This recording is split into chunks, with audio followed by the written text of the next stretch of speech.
जय गुरुदेव, जय जय गुरुदेव, जय जय गुरुदेव, जय जय गुरुदेव।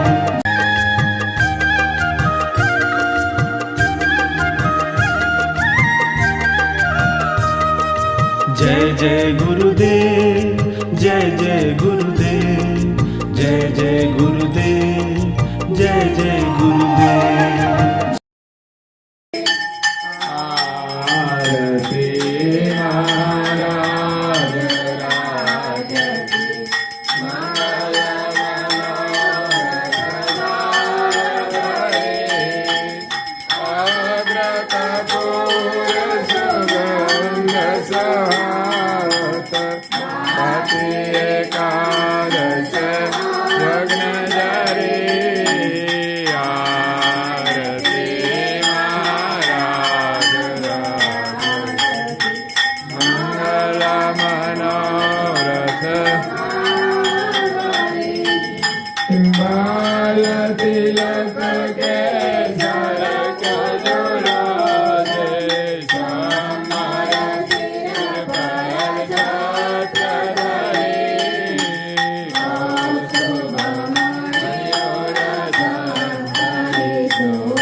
श्री ज्ञान संप्रदाय की जय, श्री गुरु गादी सारसापुरी की जय, श्री कैवल धाम की जय। मंगला शृंगार आरती पूर्णावती का साथ केवल साहेब। हे गुरु तुम बिना नहीं कोई मारू लागू कल माया तणु बहुलारू जेथी दुख पाय माया गादय पारू कोण करे सहाय नहीं कोई मारू। प्रिय भक्तजनों, ज्ञान संप्रदायना अध्यय स्थापक अनंत ब्रह्मांडाधीश विश्व नियंता सकर्ता सतकैवलना महाद सजाण जाण अलौकिक दिव्य स्वरूप ने अनेक न्यायों द्वारा प्रत्यक्ष प्रमाण थी स्व अनुभव थी प्रतिपादन करी आपनार अनंत अंशोना तारणहार परम मोक्षना दाता सर्वज्ञ दिव्य परम गुरु श्रीमद करुणा सागर महाराज ना पट शिष्य द्वितीय आचार्य पूज्य श्री नारायणदास जी महाराज श्री प्रातः काल उपासना अंतर्गत गुरु महिमा ने विषय परम गुरु नो महिमा समझावता कहे छे कि गुरु तुम बिना नहीं कोई मारू लाग्यो काल माया तणु बहु लारू। आ संसारनी अंदर काल अने मायानु जे लारू वळग्યું છે એમાંથી બચાવવા માટે આપના સિવાય કોઈ અમારું નથી।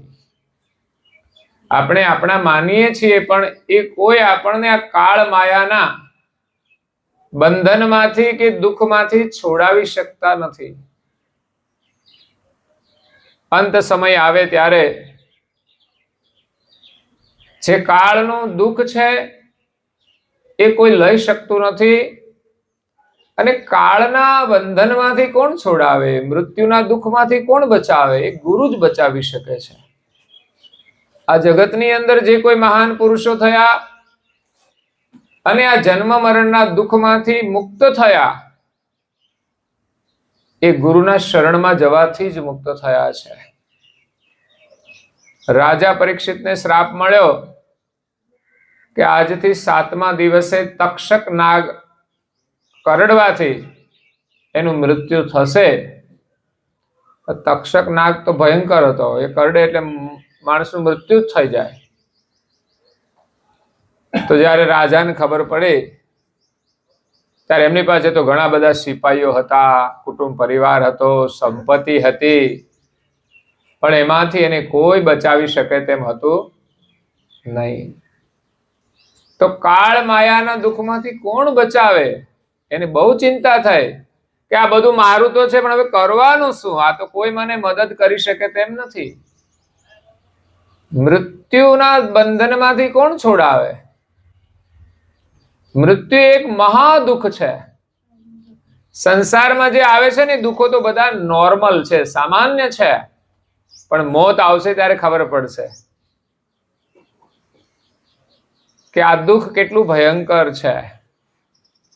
અને આ દુઃખ એકવાર નહીં, આ શરીર છૂટી ગયું એટલે શું આપણે છૂટા થઈ જવાના છીએ? બીજું શરીર ધારણ કરવાનું કે નહીં?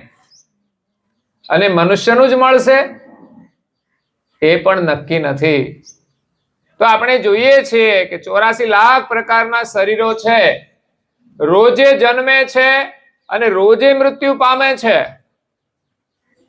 કોઈનું આયુષ 2-4 કલાકનું હોય, કોઈનું 12 કલાકનું હોય, કોઈનું 24 કલાકનું હોય, કોઈનું અઠવાડિયાનું હોય, કોઈનું 21 દિવસનું હોય, કોઈનું મહિનાનું હોય. આખર જન્મીને બધા મરવાના છે. તો અસંખ્ય જીવો જન્મ લે છે, શરીર ધારણ કરે છે. મનુષ્યની ગણતરી કરે ને તોય કલાકમાં વિશ્વની અંદર કેટલાય મનુષ્ય જન્મ લે છે અને મરે પણ એટલા જ, એનાથી વધારે મરતા હશે. તો આ જન્મ અને મૃત્યુનું જે ચક્કર છે એ દરેકના માથે ભમી રહ્યું છે. કાળ ચક્ર કહેવાય જેને, કાળ ચક્ર. સમય આવે, કાળ એટલે સમય, સમય આવે એટલે એનું કાર્ય થઈને રહે છે. તો એ મૃત્યુ, એમાંથી બચવાનો ઉપાય શું છે? દુનિયાની કોઈ વસ્તુ કામ નથી લાગી શકતી, દુનિયાના કોઈ સંબંધો કામ નથી લાગી શકતા, દુનિયાની કોઈ સત્તા કામ નથી લાગતી, દુનિયાની કોઈ સંપત્તિ કામ નથી લાગતી. સિકંદર અનેક દેશ ઉપર ચડાઈ કરીને સામ્રાજ્ય મેળવતો ભારતમાં આવ્યો હતો અને એનું એક સપનું હતું કે મારે વિશ્વ વિજેતા બનવું છે. આ દુનિયામાં ઘણા એવા લોકો અભિમાની થઈ ગયા છે જેને મોટા થવું હતું પરંતુ મટી ગયા, પણ કોઈ કાયમ મોટું થઈ શકતું નથી. આ વિશ્વની અંદર એક સર્જનહાર જ સર્વોપરી છે. એ સિવાય આ દુનિયામાં કોઈ આવે એ ન તો ભગવાન બની શકે છે, કે ન તો કાયમ રહી શકે છે, કે ન તો પોતાનું ધાર્યું કરી શકે છે. આ વિશ્વના ઉપર કોઈનું સામ્રાજ્ય કાયમ રહેવાનું નથી. આવા તો કેટલાય રાજાઓ રાખમાં રોળાઈ ગયા. સત્તા મળી તો નહીં, પણ છતાં બધી છૂટી ગઈ. એ જ્યારે સિકંદર ભારતમાં આવ્યો, પંજાબ પ્રાંતની અંદર, એને સફળતા મેળવવા માટે બહુ મહેનત કરવી પડી હતી. છતાંય થોડી ઘણી સફળતા મળી, પણ એમણે સાંભળ્યું કે આ દેશની અંદર ધનનું મહત્વ વધારે નથી, પણ ત્યાગનું મહત્વ વધારે છે. એમણે એવા કોઈ મહાત્માનું નામ સાંભળ્યું કે જેની પાસે કશું ધન નથી, કોઈ મિલકત નથી, છતાં પણ ગમે તે પરિસ્થિતિમાં ખુશ રહે છે. અને આ રાજા કેટલાય દેશો ઉપર વિજય મેળવીને આવ્યો છો, છતાંય કાયમ ખુશ નથી રહી શકતો. તમારા ઘરમાં ગમે તેટલું હશે પણ કાયમ ખુશ નહીં રહી શકો. ક્યારેક ને ક્યારેક તો દુઃખ થશે જ, કઈ કારણથી હોય. તો કાયમને માટે ખુશી એવા એક મહાત્મા, એટલે સિકંદર તો બહુ મોટો રાજા હતો. એમણે તો માણસો મોકલ્યા અને કહ્યું એ મહાત્માને અહીં બોલાવવા માટે, કે અમારા રાજા બોલાવે છે. તો માણસો ગયા, ત્યાં જઈને વિવેક કર્યો, પ્રણામ કર્યા અને વિનંતી કરી કે અમારા રાજા તમને બોલાવે છે. પણ મહાત્મા એટલા ત્યાગી હતા ને કે મારે કોઈ ચીજની જરૂર નથી, તો પછી તમારે રાજાનું શું કામ છે? મારે કોઈ ચીજની જરૂર નથી, મારે કઈ રાજાનું કામ નથી, એટલે હું નહીં આવી શકું. ના પાડી એટલે આ લોકોને થોડું એમ થયું કે રાજાને કહીશું કેવી રીતે, અને રાજાને કહીશું કે ના પાડે છે તો અકળાઈ જશે અને શું કરશે ખબર નહીં. એટલે બધા સિપાહીઓએ જઈને કહ્યું કે મહાત્મા તો એવા ત્યાગી છે ને કે હંમેશા ખુશ તો રહે છે, પણ એમણે જવાબ આપ્યો છે કે હું નહીં આવું, મારે કોઈ જરૂર નથી. એટલે રાજાને થોડું મનમાં તો થયું હશે, પણ છતાંય શાંતિથી વિચારે છે અને હુકમ કર્યો કે ચાલો ફોજ તૈયાર કરો અને આપણે એમને મળવા જઈશું. એને ખબર પડે કે મારી પાસે કેટલી સત્તા છે, કેટલી ફોજ છે, પણ ત્યાં કઈ કામની નથી. એક ત્યાગી મહાત્મા હોય એના આગળ દુનિયાભરની સત્તા હોય તો કોઈ મહત્વ નથી રહેતું. એટલે મહાત્માની મસ્તી જોઈને સિકંદર પણ હતપ્રત થઈ ગયો, આશ્ચર્યચકિત થઈ ગયો કે શું એમનું રાજ છે. જે વિશ્વ વિજેતા બનવા માટે નીકળ્યો છે એની પાસે એટલી ખુશી નથી. વિજય મળે ને તો ખુશ થાય ને હાર થાય તો દુઃખ થાય છે. એમ ઘરની અંદર કઈક વસ્તુ મળે ને, ઘરમાં કોઈક લાવે ને કઈક તો ગમે છે આપણને. હા, કોઈ આપણે આપે ને તોય ગમે છે, પણ કોઈને આપવું ગમતું એ તકલીફ વાળું કામ છે. આપણને કોઈ વસ્તુ આપે ને આપણું મન ખુશ થાય ને તો સમજવાનું કે આપણે પણ કોઈને આપવું જોઈએ. એનાથી એ ખુશ થશે, એનાથી વધારે ખુશી તો આપનારને મળે છે. યાદ રાખજો, લેવામાં ખુશી છે ચોક્કસ, આપણને મળે તો ખુશી છે, પણ એ મળ્યું છે ને એના કરતાંય વધારે આપવામાં આનંદ છે, સારા માર્ગે વાપરવામાં આનંદ છે, એનો સદુપયોગ કરવામાં આનંદ છે. પરમાત્માએ આપણને શરીર આપ્યું છે, આપણે ખુશ છીએ, પણ એથી વધારે ખુશી આપણે એનો સદુપયોગ કરીશું તો મળશે. તો સિકંદર કહે છે કે મારી પાસે આટલું બધું રાજ છે, મારી પાસે આ છે, મારી પાસે પેલું છે. પણ મહાત્માએ કહ્યું કે હવે તું આટલા દિવસનો મહેમાન છે, એ બધું તારું અહીં જ રહી જવાનું છે. ત્યારે સિકંદર આશ્ચર્યચકિત થઈ ગયો કે વિશ્વ વિજેતાનું એનું સપનું પૂરું તો નહીં થાય, પણ પોતાનું જે જીવન છે એને બચાવી નહીં શકે. અને એવો માંદો પડ્યો કે એનું બધું જ બળ ચાલ્યું ગયું. પછી તો સંપત્તિ હોય તો શું કરવાની, ફોજ હોય તો શું કરવાની. મરણ પથારીએ પડ્યો છે અને છેલ્લે એમની માતાને કહેતો ગયો, આ તો માતા રહીને છોકરો ચાલ્યો ગયો, કે મારો જનાજો નીકળે ને ત્યારે બધા સૈનિકો સાથે રાખજો, કારણ કે આ સૈનિકો હતા છતાં પણ હું મોતથી બચી શક્યો નહીં. ઘણા એના મોત કરી નાખ્યા. વિજય મેળવવા માટે કેટલાય લોકોના મોત કર્યા, અંતે એનો શું વારો આવ્યો? મરવાનો જ ને. એકવાર નહીં, જેટલા માર્યા છે ને એટલી વાર મરવું પડશે. આ રાજ સારું નથી. કોઈને મારીને લેવાનું સામ્રાજ્ય સારું નથી. અને ભારતની એ નીતિ નથી, આપણા દેશની એ નીતિ નથી. કોઈનું હડપ કરીને આપણે મેળવી લઈએ. આપણે ઘણું ગુમાવ્યું છે, પણ છતાંય ખોટું થતું હોય ને તો એની સામે લડી તો લે છે.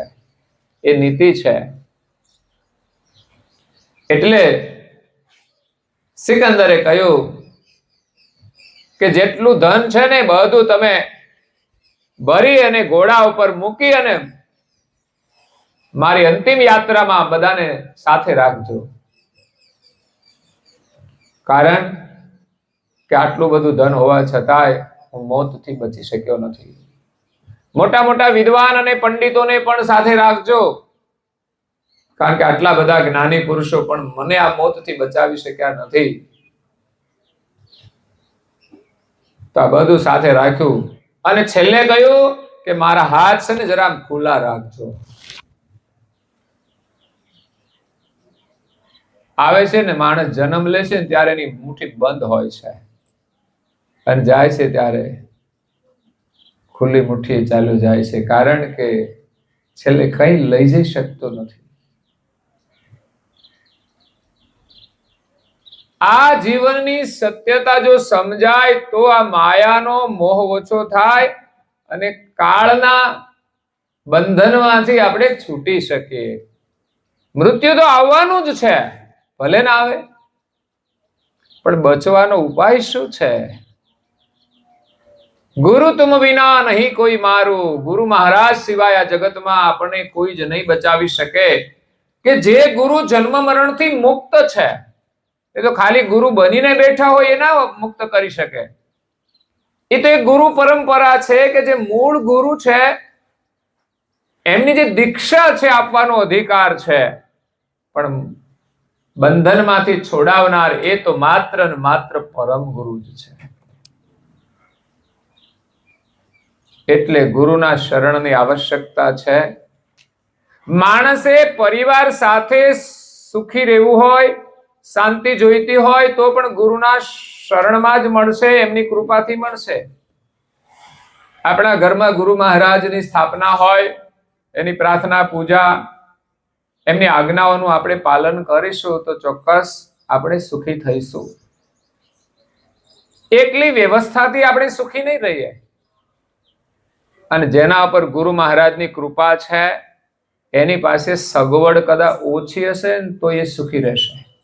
કારણ કે સુખ તો એના સ્મરણથી આપણને મળવાનું છે, એમના દર્શનથી મળે છે, એમની પૂજાથી મળે છે, એમની આજ્ઞાઓ પાળવાથી મળે છે. એટલે મૃત્યુના દુઃખમાંથી બચવા માટે પરીક્ષિત રાજાએ ઘણા બધા લોકોને મળ્યા કે 7મા દિવસે મારું મૃત્યુ છે, આમાંથી બચવાનો ઉપાય. ન કોઈ યજ્ઞ કામ કરે, ન કોઈ કર્મકાંડ. કારણ કે મરણ પાછળ લોકો કર્મકાંડ કરે છે. શા માટે? એનાથી એનો મોક્ષ નથી થતો. આ તો પૌરાણિક પરંપરા છે, જેને અનુકૂળ હોય કરે. આ એક સામાજિક રિવાજ કહેવાય કે આના પાછળ 12મા 13મા દિવસે વિધિ કરીએ એટલે એના ઋણમાંથી આપણે છૂટીએ, એવું કહેવામાં આવ્યું છે. પણ ભાઈ, આ કર્મકાંડ કરવાથી પણ જીવાત્મા કર્મના બંધનમાંથી છૂટી શકતો નથી. પિંડદાન કરે તો એક પૌરાણિક વિધિ છે, આપણી શ્રદ્ધા છે, માન્યતા છે. આખી દુનિયામાં બધા લોકો આ નથી કરતા. એ તો માણસ તો બધા સરખા જ, પણ દરેકની માન્યતા હોય એ પ્રમાણે વિધિ કરે છે. જ્ઞાની મહાપુરુષો એમ કે છે કે મૃત્યુમાંથી બચવા માટે શું વિધિ કરવી જોઈએ. અગર તો જેનું મૃત્યુ થયું છે એના પાછળ આપણે શું કરવું જોઈએ. પરીક્ષિત રાજાને ખબર પડી તો મહાપુરુષોના શરણે ગયા અને એમણે કહ્યું, તમે જીવનમાં સત્સંગ કરો. બસ જેટલા દિવસ રહ્યા છે એમાં સત્યનો સંગ કરો, સત્સંગ શ્રવણ કરો અને સત્યમાં તમારી પ્રીતિ જોડી દો. અને માયામાંથી તમારું મન પાછું વાળી દો. જો મોહ છૂટી જશે તો મૃત્યુ તમને દુખી નહીં કરી શકે. નહીં તો આ રાજ ને આ બધી સત્તા અને સંપત્તિ, મોત આવશે તો તમને દુખી કરી દેશે. જેટલી માયા અને મમતા છે એટલા આપણે અંતકાળે દુખી થવાના.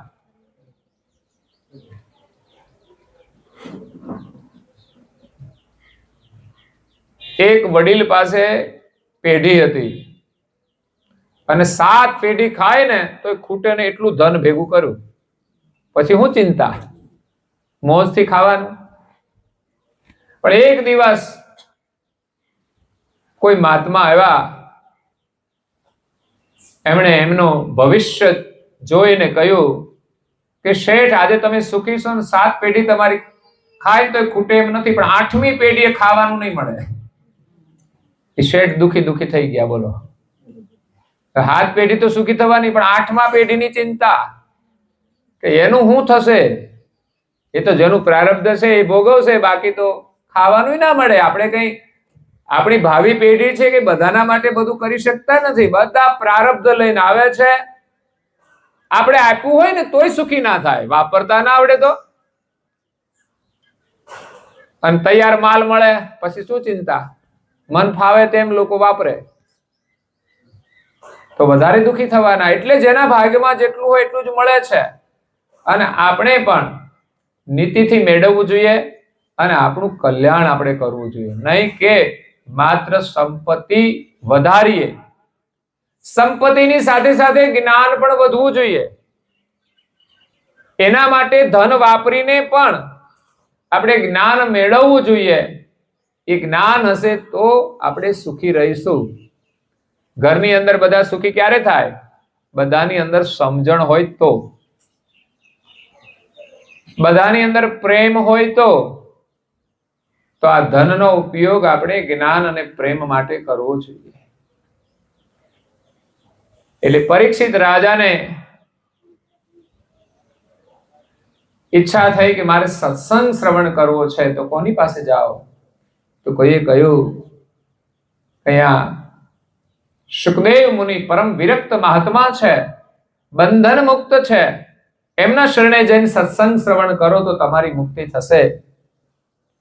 ત્યારે પરીક્ષિત રાજા એ સુખદેવ મુનિ પાસે જાય છે અને જિજ્ઞાસા પ્રગટ કરે છે કે પ્રભુ, મને આપ સત્સંગ શ્રવણ કરાવો, કારણ કે આજથી 7મા દિવસે મારું મૃત્યુ થવાનું છે.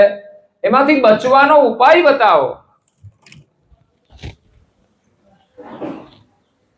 તો આ 7 દિવસ સુધી પરીક્ષિત રાજાએ સુખદેવ મુનિ પાસેથી જે કથા શ્રવણ કરી એ જ ભાગવત છે.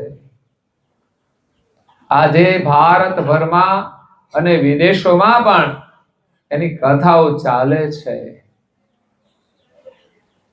એની અંદર અનેક ભક્તોના જીવન ચરિત્ર છે કે જેમણે ભગવત સ્મરણ કરીને આ જન્મ મરણના દુઃખમાંથી મુક્તિ મેળવી છે.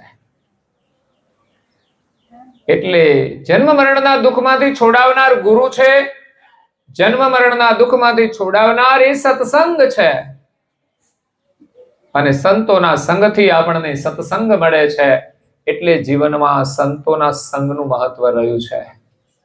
એવું નહીં કે સંતો મળે તો આપણને આશીર્વાદ આપી દે કે એક ફેક્ટરીમાંથી 2 થાય, 2 માંથી 4 થાય. એના માટે નથી. એ તો તમે મહેનત કરશો ને તમારા ભાગ્યમાં હશે ને તોય થઈ જશે, વગર આશીર્વાદે. વિશ્વાસ રાખવાનો, બસ મહેનત, અને તમારી પાસે એનું નોલેજ હોવું જોઈએ તો અવશ્ય સફળતા મળે.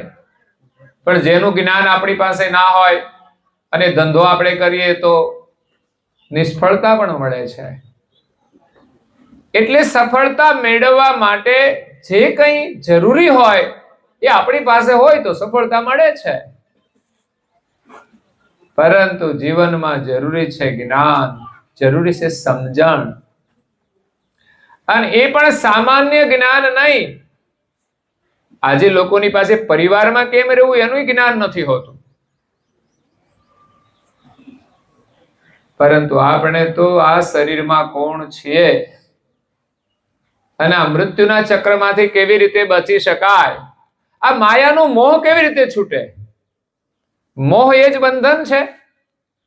જેટલી સંસારમાં મમતા જોડી છે એટલા જ આપણે જન્મ લેવાના છે. કારણ કે બહુ ચાહના હોય સંસાર સુખની, શરીર સુખની, કુટુંબ પરિવારની, એ બધાના માટે બીજા શરીર આપણે લેવા પડતા હોય છે. બધાની અંદર કુટુંબ પરિવાર હોય, શરીરનું સુખ હોય. તો આ માયાની મમતા છૂટે તો ફરી જન્મ ના લેવો પડે, અને જન્મ ન લેવો પડે તો જ મૃત્યુ નથી આવતું. ખરેખર આપણે તો અજર અમર જ છીએ, પણ આપણને ખબર નથી. આપણે તો એમ જ માનીએ છીએ કે આ શરીર એ જ હું છું, એટલે આપણે મરવાના. શરીર મૃત્યુ પામે છે એટલે આપણે એ માનીએ છીએ કે મારું મૃત્યુ થયું છે. મૃત્યુ કોનું થાય છે? આત્મા તો અજર અમર છે, એ તો શરીર છોડીને ચાલ્યો જાય છે, પણ સરળતાથી આ શરીર છૂટતું નથી. સંસારની આસક્તિ એને બહુ પરેશાન કરે છે. અંત સમયે શરીર છોડવામાં પણ બહુ દુઃખ થાય છે, અને છેવટે જાય છે તો એ વાસના લઈને જાય છે, અને બીજા અનેક શરીર ધારણ કરે છે. તો વાસનામાંથી છૂટવા માટે સંતોના સંગની અને સત્સંગની જરૂર છે, અને ગુરુ કૃપાની જરૂર છે. જેના શરણમાં આપણે આપણું સર્વસ્વ સમર્પણ કરી દઈએ તો આ માયામાંથી આપણને છુટકારો મળે છે. કારણ કે ગુરુનો સંબંધ છે ને સદાય સુખકારી છે, અને એના શરણમાં તન મન ધન ગુરુ પર વારી. જો આપણું તન મન અને ધન એને અર્પણ કરીએ તો આ ત્રણનું બંધન છે. એક આપણા તનનું, બીજું આપણા મનનું. દાદાએ હાજે કહેતા હતા કે મન છે ને એ જ બધાને હેરાન કરે છે. આ મનને પકડીને પાંજરામાં પૂરી દો ને, પણ પકડાતું જ નથી. આપણી મનની ઈચ્છા પ્રમાણે કરવામાં આપણે આનંદ માનીએ છીએ, મારા મનની ઈચ્છા પ્રમાણે થાય. પણ આપણે અવલોકન કરવું જોઈએ કે આ મન છે ને એનાથી આપણે અલગ છીએ, અને મનની ઈચ્છા પ્રમાણે બધું કરાય નહીં. યોગ્ય હોય એટલું કરવું જોઈએ. એક રાજા એકવાર એમની રાણીને લઈને જાત્રાએ નીકળે છે.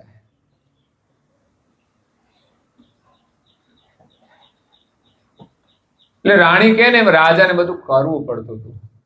રાણી બહુ હઠીલી હોય છે, તો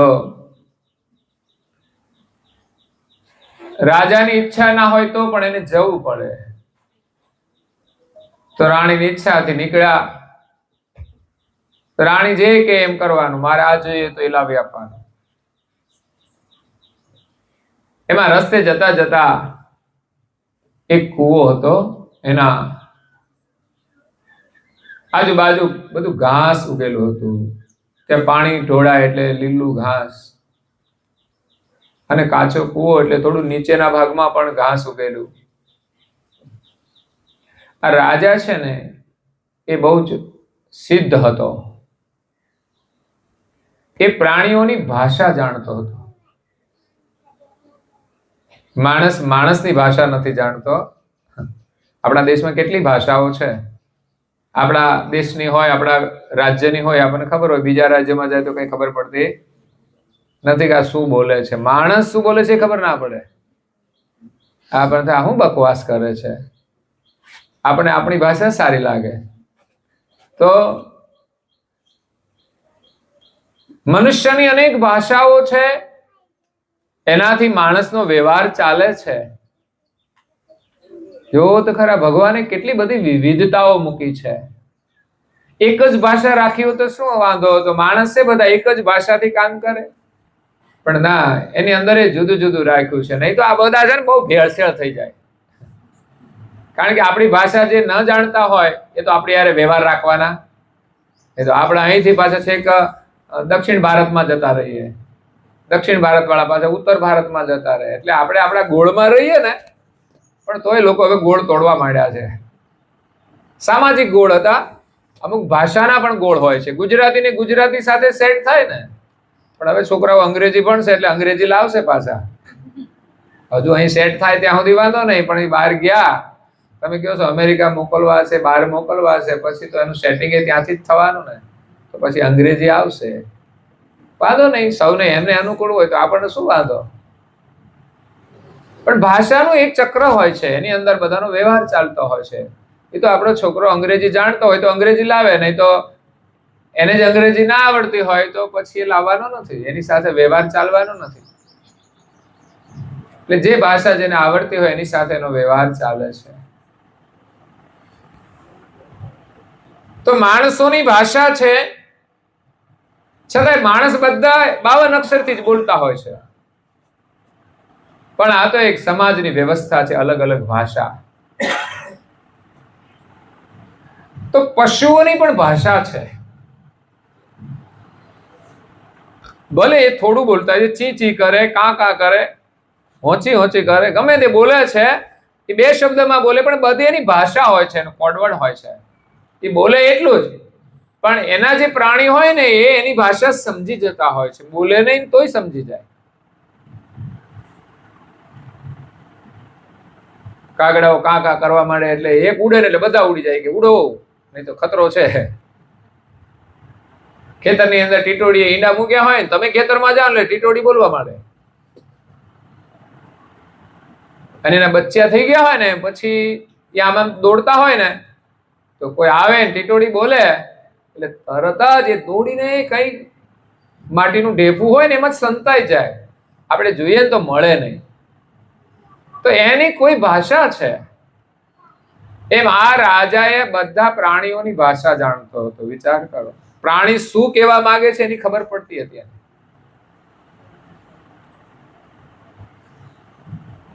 તો એકવાર રાજમહેલની અંદર એવું થયું કે રાણીબા રાજાના માટે મીઠાઈનો થાળ લઈને આવ્યા. રાણીબાના હાથમાં મીઠાઈનો થાળ હતો. સ્મેલ આવી રાજભવનમાં. ત્યાં એક નર કીડી અને એક માદા કીડી હતી. તો માદા કીડી નરને કહે છે કે તમે છે ને આ મીઠાઈમાંથી મારા માટે પ્રસાદ લઈ આવો. મીઠાઈ સ્મેલ આવે એટલે પછી તો એનામાં ભગવાને બુદ્ધિ મૂકી છે, હા, કે આ કેવી રીતે લેવી. એટલે નર કીડીએ શું કર્યું કે રાણીને એક ચટકો ભર્યો પગમાં. પગે ચડી ગઈ, એક ચટકો ભર્યો ને તો રાણીએ પગ ઊંચો કર્યો ને હાથમાં થાળ પડી ગયો. કીડીઓ મળી ખાવા. આ એની ભાષા.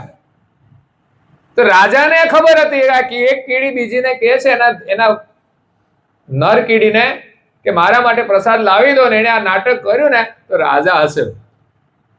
રાણી કે રાણીના હાથમાંથી થાળ પડી ગયો, રાજા હસ્યો. એટલે રાણીનો મગજ તો જાય ને કે એક તો મારા હાથમાંથી થાળ પડી ગયો ને આ હસે છે. તો રાણી કહે છે કે તમે કેમ હસ્યા? તો કઈ નહીં, ખાલી આવું થતું હશે ને ઘરમાં. તમે કેમ, શું કહ્યું? તો કઈ નહીં. કોની સાથે વાત કરી? કોઈની સાથે નહીં. અને આ પ્રાણીઓની ભાષા ક્યારે આવડે? કે જ્યારે માણસ એક જ સ્થાનમાં રહી એક જ સરોવરનું પાણી 12 વર્ષ સુધી એક નિયમ પાળે ને ત્યારે એની ભાષા એ જાણી શકે છે. તો રાજાએ આવું કાર્ય કરેલું. પરંતુ નિયમ એવો છે કે જે પ્રાણીઓની ભાષા એ જાણતા હોય પણ બીજાને એને કહેવાનું નહીં, નહીં તો એનું મૃત્યુ થઈ જાય. આટલો બધો કડક નિયમ હોય. એટલે રાણીએ હઠ લીધી કે નહીં, તમે મને કહો કેમ હસ્યા? એને ખબર નથી કે હું આ વાત કરીશ તો મૃત્યુ પામીશ. એ ના કહેવાય ને. એટલે રાણીએ તો હઠ લીધી કે ના, તમે મને કહો છો. પછી રાજાએ કહ્યું આપણે જાત્રા કરવા માટે જઈએ, ત્યાં જઈને હું તને કહીશ. એટલે બંને જાત્રા કરવા નીકળ્યા. એમાં એક કૂવો આવ્યો ને ત્યાં એક બકરો ને બકરી એ ઘાસ ખાવા આવ્યા. તો બકરી બકરાને કહે છે પેલું ઘાસ છે ને નીચે થોડું ખાડામાં, એ મને લઈ આવી આપો. બકરા અને બકરીની ભાષા રાજા જાણે કે આ બે શું વાત કરે છે. તો બકરો કે હું કેમ લેવા જાઉં, એમાં લેવા જાઉં તો હું તો નીચે પડીને મરી જ જાઉં ને. તો બકરીએ ઘણી હઠ લીધી, ના મને ગમે તે થાય, તમારું જે થવું હોય તે થાય. ઘણી વાર આવું છે ને બધું, લોકો વિચાર નથી કરતા પોતાની હઠ પૂરી કરવા માટે, તમારું જે થવું હોય તે થાય પણ મારી ઈચ્છા પૂરી કરો. તો બકરીએ જીત તો પકડી, પણ બકરાએ વિચાર કર્યો કે ભાઈ આવું જોખમ લેવાય નહીં. બકરાએ કહી દીધું નથી લેવું, તાર જે કરવું હોય તે કર.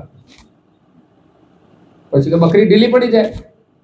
અને આમાંથી રાજાને બોધ મળી ગયો અને રાણીને કહી દીધું જા, નથી કેવું તારે, તાર જે કરવું હોય તે કર, મને મારું જીવન વાલું છે.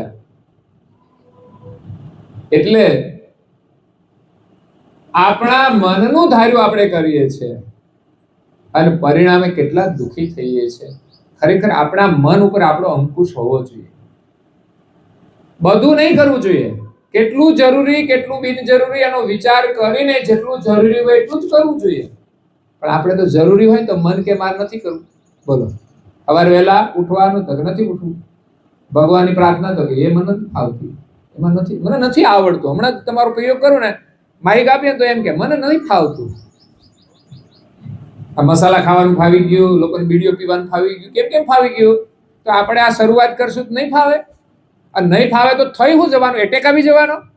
તો પછી સાહસ તો કરવું જોઈએ ને, જેવું આવડે એવું બોલવું જોઈએ. નાનું બાળક બોલે છે એને કશું નથી આવડતું, પણ એમ નથી કે તું મન નથી આવડતું, આપણે બોલાવીએ એમ જેવું આવડે એવું બોલે છે. આમ આપણે શરૂઆત કરવી જોઈએ.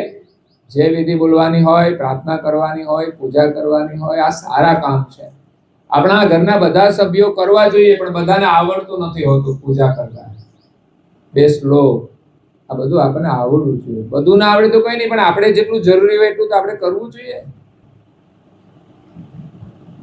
તો આપણું મન ગુરુ મહારાજને અર્પણ કરવાનું છે, નહીં તો આ સીધું ચાલે એવું. આપણે મનના ગુલામ થઈ ગયા છે. જે વસ્તુનો ઉપયોગ કરીએ ને એને આપણે ગુલામ બની જઈએ છીએ, એના વગર ચાલતું નથી. પણ એવું ના હોવું જોઈએ. ભલે દરેક વસ્તુનો ઉપયોગ કરીએ સમય પ્રમાણે, પણ એની ગુલામી નહીં કરવાની. એનો જેટલો જરૂર હોય એટલો જ ઉપયોગ કરો. પરંતુ આપણે જરૂરથી વધારે ઉપયોગ કરીને આપણે એમાં બંધાઈ જઈએ છીએ વાસનામાં. આપણા મમ્મી પપ્પા ઘરમાં કશું કહે તો આપણે સાંભળતા કેમ? તો કે મનના ગુલામ થઈને આપણે ખૂપી ગયા છીએ. પછી ટેલિવિઝન હોય કે કંઈ ફરવા જવાનું હોય કે કંઈ પણ મનની ઈચ્છા પ્રમાણે કરવું હોય, પણ આપણા મનની ઈચ્છા આવી છે કે માતા પિતા કહે એને આપણે ધ્યાનથી સાંભળવું જોઈએ. એ આજ્ઞા કરે આપણે કરવું જોઈએ. આપણી ઈચ્છા ના હોય તો પણ મોટા ભાગે બાળકોની ઈચ્છા પ્રમાણે માતા પિતા કરતા હોય છે. એટલે શું થયું? મનની ઈચ્છા પ્રમાણે આત્મા કરે છે, પણ હકીકતમાં આત્મા જે કહે એ જ મનને કરવું જોઈએ. ઘણી વાર નથી કહેતા ભાઈ તમારે શું કરવું છે, તમારું અંતર આત્મા જે કે એમ કરો. મન કહે એમ નહીં. અંતર આત્માનો પણ એક અવાજ હોય છે, પણ જો આપણે સાંભળીએ તો. કોઈ માણસ કંઈ ખોટું કરે ને, માનો કે લાલચ થઈ કંઈ પણ શરૂઆત કરે ને, તો અંદરથી તમે જો સાંભળી શકો ને તો અંતર આત્મા એમ કહે છે કે આ ના કરાય. પણ તોય માણસ મનની ઈચ્છા પ્રમાણે સાહસ કરી દેતો હોય છે લાલચના કારણે. પણ ધીમે ધીમે ધીમે માણસ ખોટા માર્ગે આગળ એટલો ચાલ્યો જાય છે કે દુઃખી થઈ જાય છે. શરૂઆત જ્યારે કરીએ ત્યારે અવાજ આવે છે, બીજી વાર કરીએ ત્યારે અવાજ આવે પણ થોડો ધીમો થઈ જાય, ત્રીજી વાર એનાથી ધીમો થઈ જાય. હવે પહેલી વારનો અવાજ સાંભળ્યો નહીં, બીજી વાર સાંભળે, પછી ત્રીજી વાર એકદમ ધીમો થઈ જાય, પછી બંધ થઈ જાય. માણસ ખોટું કરે ને પછી એને એમ થાય કે આ તમારે કરવું જ જોઈએ, પણ આપણે સૌ જાણીએ છીએ કે જે માણસ જેવું કર્મ કરે છે એવું એને ફળ મળે જ છે, વહેલું કે મોડું. હમણાં અમારા મંદિરમાં ચોર આવ્યા હતા, દિવસે આવ્યા છે રેકી કરવા અને દર્શન કરવાના નામે. જોયું અંદર 3 મજાના ગોલ્ડન કલરના છત્ર હતા, મોટા મોટા. એને ધ્યાનમાં આવી ગયા, એક દિવસે નહીં લીધા, પણ એક દિવસ રાત્રે આવ્યા 1 વાગે. માત્ર 5 જ મિનિટમાં અંદર આવી, તાળું તોડી અંદરથી સીધા ગર્ભગૃહમાં જઈ 3 જણાએ 3 છત્ર ઉતારી ચાલ્યા ગયા. ખુશ થઈ ગયા છે કેટલા બધા. લોટરી લાગી ગઈ આજે તો. પણ વેચવા જાય તો કશું આવેલું નહોતું. એ તો મેટલના હતા, ધાતુના હતા. એમ ડાયમંડ ને એવું બધું હતું, પણ એ બધું નકલી હોય ને. વેચવા જાય તો કશું ના આવે. એમ 25-30 હજારની કિંમતના હતા, પણ વેચવા જાય તો 5,000 કોઈ ના આપે, કારણ કે એનું કઈ મહત્વ નથી. એ જલ્દી કાળા ના પડે એટલે એ પ્રકારની ધાતુ હોય છે. તો 4 વ્હીલ લઈને આવેલા, કેમેરામાં તો આવ્યા, પણ છતાંય મોઢા બાંધેલા, ઓળખાતા નહોતા, પણ છતાંય લુણાવાડા ક્રાઇમ બ્રાન્ચ વાળાએ પકડી પાડ્યા. પોલીસ વાળા આવ્યા હતા, એમણે તપાસ કરી, પણ ક્રાઇમ બ્રાન્ચ વાળાએ પકડી પાડ્યા. તો એક માણસ ગુજરાતનો, બીજા બધા MP. આ બધું સાંઠગાંઠ કરીને ચોરીઓ કરતા હતા. એની પાસેથી તમંચા મળ્યા, બીજા હથિયારો મળ્યા, તાળા તોડવાના સાધનો મળ્યા. હવે બધું જોડે રાખતા હતા ગાડીમાં. હવે ચાલતા નીકળે તો મેળ પડે નહીં બધું રાખવાનો, એટલે 4 વ્હીલ રાખતા હતા. 4 વ્હીલ નીકળે એટલે કોઈને શંકા ના જાય કે રાત્રે ક્યાં જાય છે. અત્યારે તો 12-1 વાગે બધા નીકળતા હોય. પણ એની ખબર નથી કે આ કર્મની સજા આપણે ભોગવવી પડશે. ક્યાંકથી લાભ મળ્યો હોય. ઘણી જગ્યાએ લોકોને બાંધી મારી અને લઈ ગયા લૂંટીને. એવાય પ્રસંગો બન્યા. કોઈના ઘરમાં ગયા હોય, કોઈ માણસો હોય તો શું કરે? હથિયાર હોય આમ રાખે એટલે ઉભા રહી જાય, બાંધી દે, મારે, અને જે હોય લૂંટીને લઈ જાય. પણ છેવટે જયારે પકડાઈ ગયા અને આ ભેદ ખુલ્યો, હવે શું થવાનું? એને કેટલો માર પડશે, કેટલી સજા ભોગવવી પડશે. અહીંયા તો સજા મળશે, પણ કુદરતના ન્યાયે કદાચ પૂરી ના મળી હોય ને, એને જન્મ તો લેવાના જ છે. એટલે જ્યારે પણ આપણે કંઈ પણ કામ કરીએ, આપણો અંતરાત્મા શું કહે છે, અને જો આપણે શાસ્ત્રનું અધ્યયન કર્યું હોય ને, તો અંદરથી આવાજ જલ્દી આવશે, ઊંચી આવાજ આવશે, આ ના કરાય. ઘણા લોકોએ મનથી આમ દ્રઢ નક્કી જ કર્યું છે કે આ ના કરાય એટલે ના જ કરાય. ઊંચા આવાજે બોલાય પણ નહીં. ઘરમાં આપણે શું કરીએ છીએ? છોકરાઓ મોટા થઈ જાય ને પછી ઊંચા અવાજે બોલતા થઈ જાય છે. આ ક્યાંથી શીખી ગયા ભાઈ? આપણે નાનાથી કેવી રીતે બોલતા હતા? તો આ સંસ્કાર આપણામાં હોવા જોઈએ. તો આપણું તન, મન અને ધન એક તનનું બંધન છે. શરીરનું સુખ એ જ સુખ નથી. શરીરને થોડું તપાવવું જોઈએ. જો અત્યારે ગરમી છે તો બધા સહન કરે છે, પણ ન સહન કરે ને એસી માં જ બેઠા રહે તો શું થવાનું? બહાર તો નીકળવું પડશે ને. કે એસી કે જોડે તો નથી રહેવાનું આપણે બજારે. એટલે જે દેશની જે પરિસ્થિતિ હોય, જે સમય હોય એ પ્રમાણે જો તમે મન લગાવીને કામ કરવા માંડો ને, તો આ તાપની અંદર કામ કરો ને તોય તમને કઈ વાંધો ના આવે. કારણ કે તમે તાપમાં કામ કરશો, તમારું મન ક્યાં છે? તો કાર્યની સાથે જોડાયેલું છે. તો બહારનો તાપ એટલો નહીં લાગે. છતાંય તાપ હોય છે તો થાય છે શું? તો અંદરથી ગરમી નીકળે છે, પરસેવો નીકળે. પરસેવો નીકળે એટલે શું થાય? કે થોડી પણ હવા આવે ને, આપણને ઠંડક મળે છે. આ મારો અનુભવ છે. મારે કઈ કામ ના હોય તો થોડી વાર 15 મિનિટ બપોરે તાપમાં બેસું. થોડી વાર તાપ લાગે સામાન્ય, પણ પછી ગરમી થવા માંડે, પછી થોડી વાર ઠંડક મળે છે. અને આપણું મન જો ધ્યાનમાં હોય, ભગવત સ્મરણમાં હોય, તો બહારનો તાપ આપણને લાગતો નથી. એટલે શરીરને પણ તપાવવું જોઈએ. નહીં કે બસ શરીરની બધી સગવડ કર્યા છે, સગવડ કરતા કરતા મોત આવી જાય, પછી શરીરની શું સગવડ કરી ભાઈ? હવે તો મરણ પથારીએ પડ્યું છે. એ વૃદ્ધ થઈ ગયું, તમે શું વ્યવસ્થા કરી? બીમાર થઈ જાય તો શું વ્યવસ્થા છે? કઈ જ નથી. આપણે એવી રીતે જીવન જીવીએ કે આપણું શરીર છેલ્લા શ્વાસ સુધી સ્વસ્થ રહે. અને મૃત્યુ થાય તો પણ એટલા આપણે સજાગ રહીએ, ભગવત સ્મરણમાં આપણું મન લગાવીએ. જેમ આપણે જૂના કપડા કાઢીએ છીએ, નવા પહેરીએ છીએ, એવી રીતે સહજતાથી આ શરીર છૂટી જાય. આજે કપડાં પહેર્યા છે એને કાલે કાઢવામાં કઈ દુઃખ થાય ખરું? મેલા થઈ જાય તો એને છોડવામાં કઈ દુઃખ થાય ખરું? કઈ નહીં. ઉલટાનો આનંદ થાય કે આ તો મેલા થઈ ગયા છે, આને કાઢીને હારા પહેરી લઈએ. એમ આ શરીર છોડીને આપણે કેવું પહેરવાનું? સારું શરીર લેવાનું છે. નહીં તો પછી આ મેલા છે, ગઈકાલના મેલા પડ્યા હોય એ પાછા પહેરી લેવાના, ધોઈને પહેરવાના છે. તો સારા કપડા પહેરવાનો મતલબ આ શરીર છોડીને આનાથી પણ સારું શરીર. સારું એટલે સુંદર નહીં, સારું, જેના દ્વારા આપણે સારા કામ કરીએ, સારા સંસ્કાર મળે, એવું સારું શરીર. શરીર પણ સંસ્કારથી મળે છે. તો જે પરિવારની અંદર સંસ્કાર હોય એ પરિવારમાં આપણો જન્મ થાય તો એ શરીરની અંદર પણ એક સંસ્કાર હોય છે.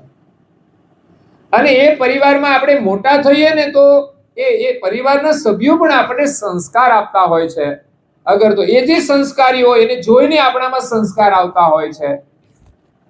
વિદેશમાં જે જન્મ લે છે ને એના વિદેશી સંસ્કાર હશે. અહીં જે જન્મ લે છે ગામડામાં તો એના ગામડાના સંસ્કાર હશે. શહેરમાં જન્મ લે છે એના શહેરના સંસ્કાર હશે. અને પરિવારની વચ્ચે રહેતા હોય, પરિવારના જેવા સંસ્કાર હોય, એવી ભાષા હોય તો એને એવા સંસ્કાર આવી જાય છે. તો આપણે આ શરીર છે એ પણ ગુરુ મહારાજને અર્પણ કરવાનું. અને ધન સંપત્તિ તો જેટલી જરૂરી છે ને એટલી જ આપણા માટે કામની છે. બહુ જાજી સંપત્તિ આપણને મળી જાય ને આપણે દુનિયામાં એમ લાગે કે આપણી પાસે ઘણા બધા પૈસા છે તો એનાથી કોઈ સુખ નથી મળતું. હા, વધારે મળે તો આપણે ગ્રહણ કરવું જોઈએ, પરંતુ વધારે મળવાથી સુખ નથી, પણ વધારે જે મળ્યું એ આપણા માટે તો જેટલું જરૂરી છે ને એટલું જ આપણે વાપરવાનું. એવું નહીં કે આ બધું મળ્યું છે તો બધા સાધનો લાવીએ અને આમ કરીએ તેમ કરીએ, પછી આપણે એના ગુલામ બની જઈશું. શું ખબર ક્યારે સંપત્તિ ચાલી જાય અને સાધનો હોવા છતાં આ શરીર કામ નહીં કરે તો પરાધીન થઈ જઈશું. શા માટે આ બધા ભોગના સાધનો જરૂર કરતા વધારે લાવીને એના ગુલામ બનવા? જેનાથી ચલાવી શકાય એનાથી આપણે ચલાવવાનું, અને જરૂર હોય એ સાધન લાવવાનું, પણ ઉપયોગ તો એવી રીતે કરવાનો કે આ કદાચ કાલે ન મળે ને તો મન એવું બનાવીને રાખવાનું, કઈ નહીં આપણે પેલા આમ જ ફરતા હતા ને, અને પેલા ન ફરતા હોઈએ અને તો પણ ન મળે તો શું કરવું? તો કે પાડોશી પાસે ના હોય તો સમજો કે પાડોશી પાસે ક્યાં છે, આમે આપણી પાસે ના હોય તો શું થઈ ગયું? માણસની જરૂરિયાત માત્ર 4 જોડી કપડાની છે, પણ કેટલા છે આપણી પાસે? બધા હશે છે. 5 વર્ષ ચાલે એટલા હોય, 10 વર્ષ ચાલે એટલા હોય, છતાં પાછા દર વર્ષે 2 જોડી તો લેવાના છે. પ્રસંગ આવે તો લેવાના, નવરાત્રી આવે તો લેવાના, કોઈને કોઈ નિમિત્ત હોય. આપણે 4 જોડી જોઈએ એની જગ્યાએ માનો 10 જોડી તમે રાખો. 10 જોડી રાખો ને 11મી જોડી લાવો એટલે એકને રિટાયર્ડ કરી દો. ચાલો, છે હિંમત? કોઈને આપશો તમે તો સેવા થવાની છે અને તમારું બેલેન્સ યા તો પુણ્ય જમા થવાનું છે. એટલે ભગવાન તમને ક્યારેય કપડા વિના નહીં રાખે. કેમ? તો કે તમે બીજાને આપ્યા છે. ગરીબોને, કોઈ ભૂખ્યાને ભોજન આપે ને એ જીવનમાં ક્યારેય ભૂખ્યો ના રહે. પછી એના કર્મ પ્રમાણે, ભલે બીજા કર્મ પ્રમાણે બીજા શરીર ધારણ કરવા પડે, પણ ત્યાંય ખાવાનું મળી જાય. અને નહીં તો ઘણા ભૂખ્યા રખડતા હોય છે. એટલે જે કર્મ કર્યું છે એનું ફળ આપણને મળવાનું છે. એ આપણું જ છે. આપણે કોઈની સેવા નથી કરતા. ભગવાન આપ્યું છે તો થોડું બેલેન્સ કરીએ, કોઈને મદદરૂપ થઈને. કે આપણું કર્મ આપણા ખાતામાં જમા થઈ ગયો પછી આપણે એમ અહંકાર નહીં કરવો જોઈએ કે મેં આટલી સેવા કરી છે. નહીં તો એ ફળ આપણને મળતું નથી. કારણ કે જેટલો અહંકાર રાખીને આપણે ફરીએ એટલે આપણે જે પુણ્ય કર્યું છે ને ધીમે ધીમે ધીમે ક્ષીણ થઈ જાય છે. જીવન પૂરું થતા બધું ક્ષીણ થઈ જાય. પણ આપણે નહીં, ભગવાને આપણને કરાવ્યું છે, આપણે તો નિમિત્ત છીએ. એ રીતે જો કરીશું ને તો એનું પુણ્ય આપણને વધારે મળશે. જે કર્યું છે એનું ફળ તો 10 ગણું મળે, પણ સાથે સાથે ભક્તિનો જે ભાવ છે એ મહત્વપૂર્ણ હોય છે. સેવાની વૃત્તિ, ઉદારતા. ધન મળવું એક વસ્તુ છે, પણ જીવનમાં ઉદારતા મળવી ને એ મહત્વનું છે. નહીં તો આજે ભગવાનને પ્રાર્થના કરીએ કે આપણી મહેનતથી આપણને જાજુ મળી જાય, પણ જો આપણામાં ઉદારતા નહીં હોય ને તો એ ધનનું કોઈ મહત્વ રહેશે નહીં. એટલે ઉદારતા મહત્વની છે. ભલે આપણી પાસે કંઈ ના હોય, પણ ઉદારતા હશે ને, ઘરમાં ન હોય ને છતાંય માણસ કેટલો આગ્રહ કરે, ના તમારે રોકાવાનું જ છે, જમીને જવાનું છે, ઘરમાં કશું ના હોય તો પણ એ ઉદારતા જેટલી માણસની અંદર હોય છે એટલો જ એને જીવનમાં લાભ થાય છે. અને ગમે તેટલું મળી જાય, જરૂરથી વધારે હોય છતાં પણ માણસ સારા કાર્યની અંદર વાપરી ન શકે. તે ધનનું કોઈ મહત્વ રહેતું નથી. એટલે તન મન ધન એ ગુરુના શરણમાં આપણે અર્પણ કરવાનું છે અને ભક્તિના દાવે રહેવાનું છે. આ બધું આપી દેશું તો બદલામાં ગુરુ મહારાજ આપણને શું આપશે? આ તો આમે છોડવાનું છે ને આમે જવાનું છે. નથી કોઈ તનનું મહત્વ, નથી મનનું મહત્વ, નથી જીવનમાં એટલું ધનનું મહત્વ જેટલું આપણે માનીએ છીએ, જેના માટે આપણે આખું જીવન ખર્ચી નાખીએ છીએ. બદલામાં શું મળ્યું? જીવન નિર્વાહ સિવાય કંઈ જ નહીં. હવે એ તો કાકડા, કૂતરા, બિલાડા એની પાસે કંઈ નથી તો પણ કરે જ છે. તો જીવન નિર્વાહ માટે જરૂરી છે, એને આપણે આખું જીવન ખર્ચી નાખ્યું, એટલું મહત્વ નથી. પણ મળે ને તો આપણે સદકાર્યની અંદર જોડવું જોઈએ. તો અહીંયા તન મન અને ધન ત્રણેય મિથ્યા કહેવાય છે, રહેવા વાળું નથી, ગમે ત્યારે છૂટી જશે. અને આ શરીર તો એવું છે ને, હારું હાલે ત્યાં સુધી હારું છે, બગડ્યું એટલે આપણને એમાં રહેવાનું ગમશે. બે આંખ છે તો સારું છે, પણ એકાદી ડીમ થઈ જાય તો પછી મજા નહીં આવે. એક અંગની ખોડ આપણને દુઃખ મહેસૂસ કરાવી દે છે, તો ક્યારે કયા અંગમાં ખોડ આવી જાય શું ખબર, ક્યારે કેવી પરિસ્થિતિ આવે. એટલે શરીર સારું છે ત્યાં સુધી સારું છે, પણ એ કાયમ સારું રહેવાનું નથી. સમય જતા એના બેરિંગ જશે, એની કમાન ઝૂકી જશે એક બાજુ. ગાડીઓમાં થાય ને, જૂની ગાડીઓ થાય એટલે એ માણસમાં એવું થાય છે. અત્યારે જે ઉંમરવાળા છે યુવાનીમાં કેવી રીતે ફરતા હશે એને ખબર હોય ને. અને ઉંમર થાય છે પછી એ સમયને આધીન રહેવું પડતું હોય છે. એ શરીર ક્ષણભંગુર છે, ક્યારે નષ્ટ થશે એની ખબર જ નથી. એ તનથી જો ભગવાનની સેવા થઈ જાય, સદકાર્યો થઈ જાય તો જીવન ધન્ય બની જશે.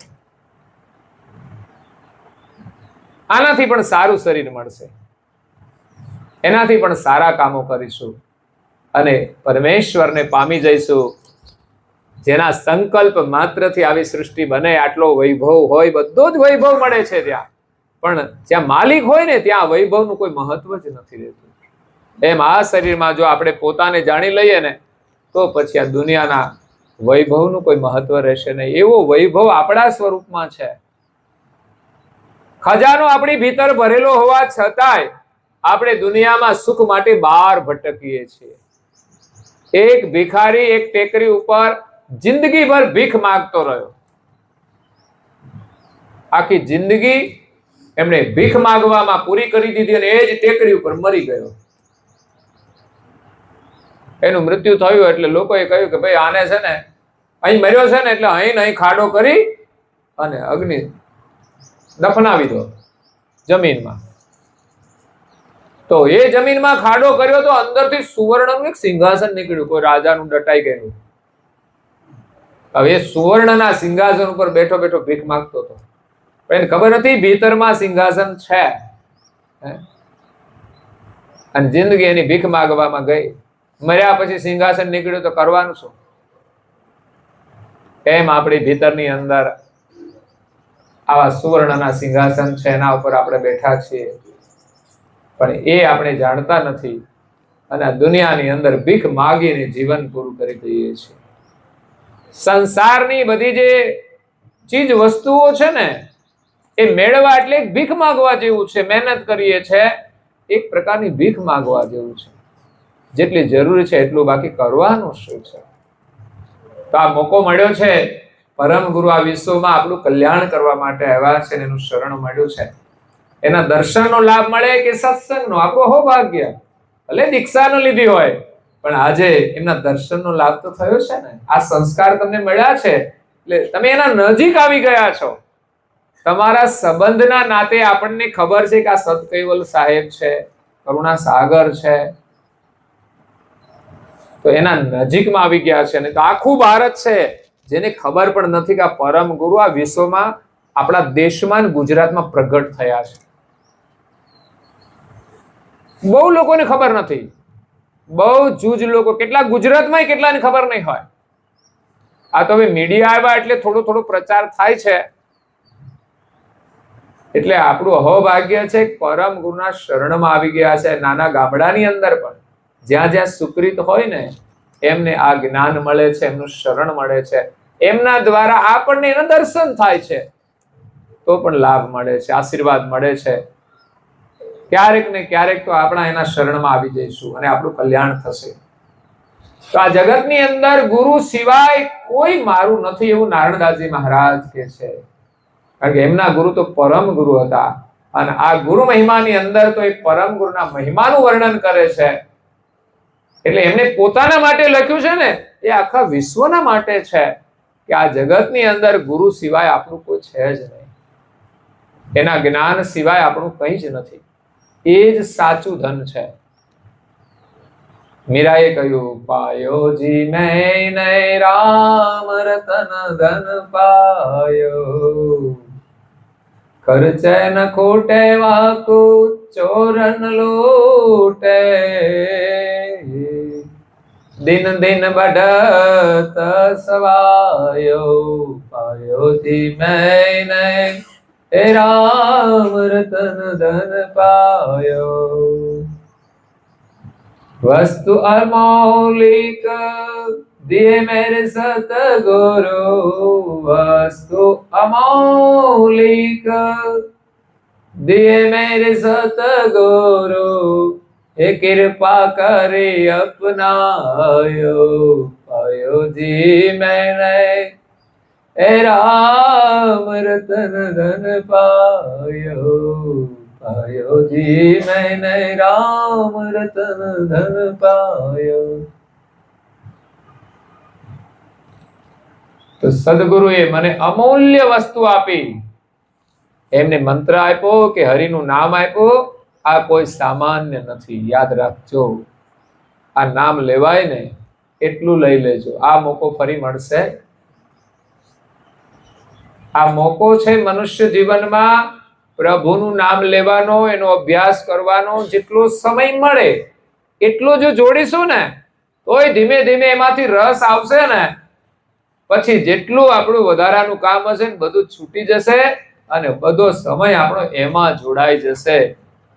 સુખ મેળવવા માટે આપણે કોઈની ગુલામી નહીં કરવી પડે, ચારે બાજુ દોડવું નહીં પડે. ઘરમાં વહેલા ઉઠીને શાંતિથી ધ્યાનમાં બેસી જશો તો સુખ મળશે. થોડી પ્રાર્થના કરી લેશો તો સુખ મળશે. કોઈની સાથે પ્રેમથી વાત કરશો ને તો સુખ મળશે. આજે તો માણસ માયા પાછળ એટલો બધો દોડે છે ને, કોઈની હારે પ્રેમથી વાત કરવાય રાજી નથી. બોલો, ઘરમાં એટલો અકળાય. ભાઈ શાંતિ રાખો, આ કઈ સુખ આપશે નહીં. ઘરમાં લડાઈ ઝઘડા જોઈએ ત્યારે સાના છે. કોઈ મહત્વની વાત જ ના હોય. તમે જુઓ ને, જેના ઝઘડા બહાર જાહેર આવે ને, તમે એના મૂળમાં જાઓ ને તો કઈ જ ના હોય. પણ માણસ માયાના મોહના કારણે કે અહંકારના કારણે એ કેટલી બધી મુશ્કેલીઓ ઊભી કરે છે કે સામાન્ય વાત હોય એને સહન ન કરે, અને એમાંથી જે ઝઘડો થાય ને પછી બધા છૂટા પડે, પછી એવા મુશ્કેલીઓનો સામનો કરે, પછી તો ઘણો પસ્તાવો થાય. એક ભાઈ મને કે વાઈફ ચાલ્યા ગયા છે પિયરમાં. મેં કીધું ભાઈ સમજીને વ્યવહાર કરો ને. બહુ સંસ્કાર સંપન્ન. અને ભાઈઓ છે ને બધા મન ફાવે એમ ચાલવા વાળા, ખાવા વાળા, પીવા વાળા. પછી કરે શું? કંટાળીને જાય.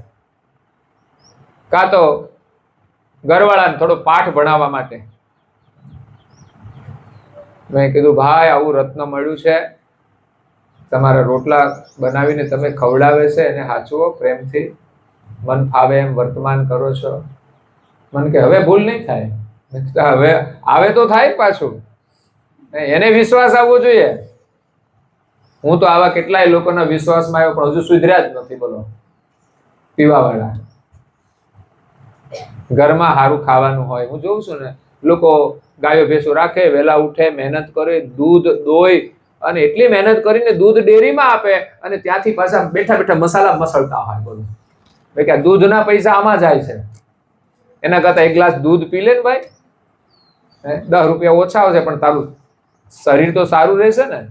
મોટા ભાગના હું ડેરીએ, મંદિર સામે જ ડેરી છે, ત્યાં રોટલી નાખવા નીકળું ને કૂતરાને તો બધા બાઈકો લઈને આવે, ડેરી કેન ભરીને, અને કેન ભરીને દૂધ આપીને પછી બેઠા બેઠા ગાડીના ટેકે ઊભા હોય ને મસાલો છોડતા હોય. મારે આમ જોઈને જરા આમ કરી નાખે, એક બાજુ લઈ લે. નહીં તો અમુક તો એવા હોય એને કઈ નહીં, એ તો એમને ખાતા જ રહે. આ આપણી દુર્દશા છે. આપણામાં બુદ્ધિનો વિવેક નથી કે આપણા ઘરમાં સારું દૂધ છે એને આપણે ડેરીમાં આપી દઈએ છીએ અને એ પૈસાથી આપણે મસાલા ખરીદીએ છીએ. થયું તો એ જ ને, અને એ ખાઈએ છીએ. એટલે આપણને ગુરુના સાનિધ્યમાંથી જે નામ મળે છે, મંત્ર મળે છે, એમાં શ્રદ્ધા રાખીને જે નિયમથી જો જપ કર્યા ને, સમજવાનું તમારું જીવન સુરક્ષિત રહેશે અને પરિવાર એમાં જોડાશે તો તમારો પરિવાર પણ સુરક્ષિત થઈ જશે. ભગવાનનું નામ લેવું એ કોઈ સામાન્ય માણસનું કામ નથી. ભક્તિનો માર્ગ છે સુરાનો, નહીં કાયરનું કામ. આમ ગણીએ તો બહુ સરળ છે. હવે ભગવાનનું નામ લેવાનું શું તકલીફ પડે? આપણને અંગ્રેજી ના આવડતું હોય ને કોઈ કે તમે અંગ્રેજીમાં બોલો થોડું, તો આપણને ના આવડે. પણ ભગવાનનું નામ તો એટલું સરળ છે ને. જય કૈવલ જય જય કૈવલ, જય કૈવલ જય હલ સત કૈવલ જય જય કૈવલ,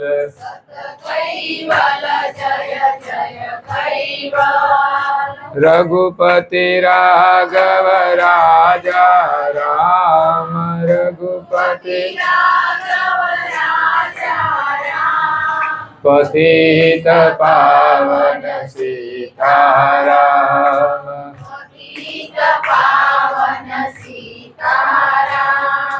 રાત્રે નિંદરા દિવસે કામ,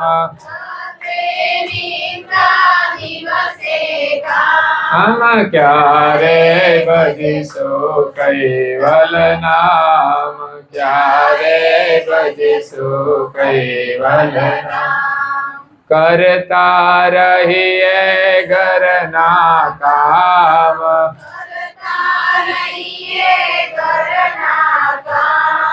लेता रहिए कैवल नाम,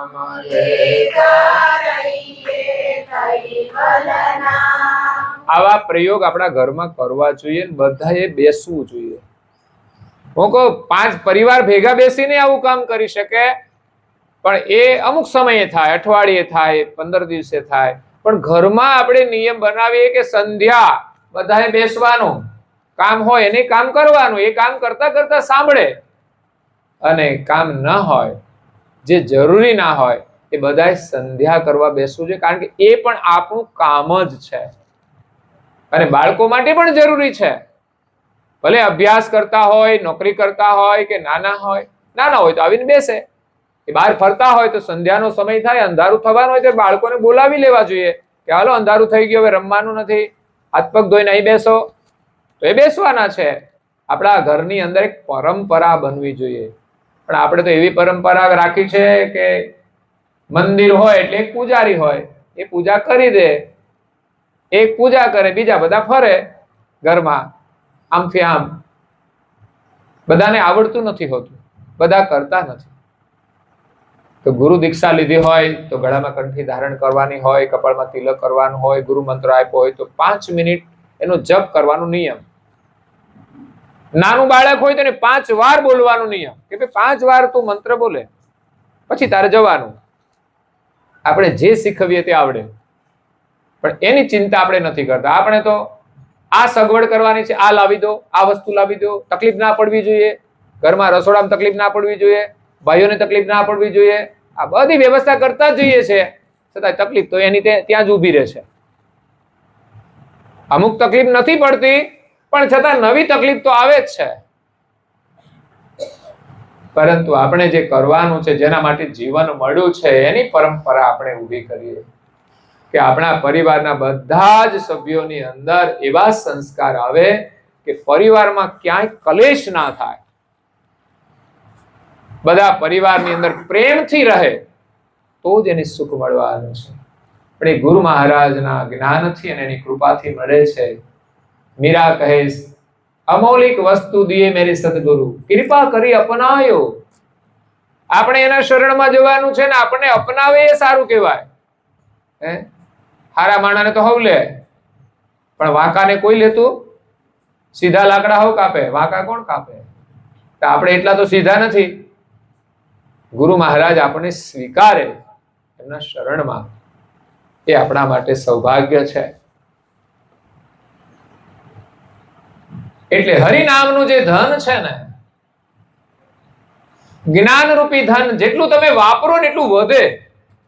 આપણે થોડું શાસ્ત્રોનું અધ્યયન કરીએ, સારા વિચારો ને સારી વાત આવે તો આપણા પરિવારને બધાને ના આપવી જોઈએ.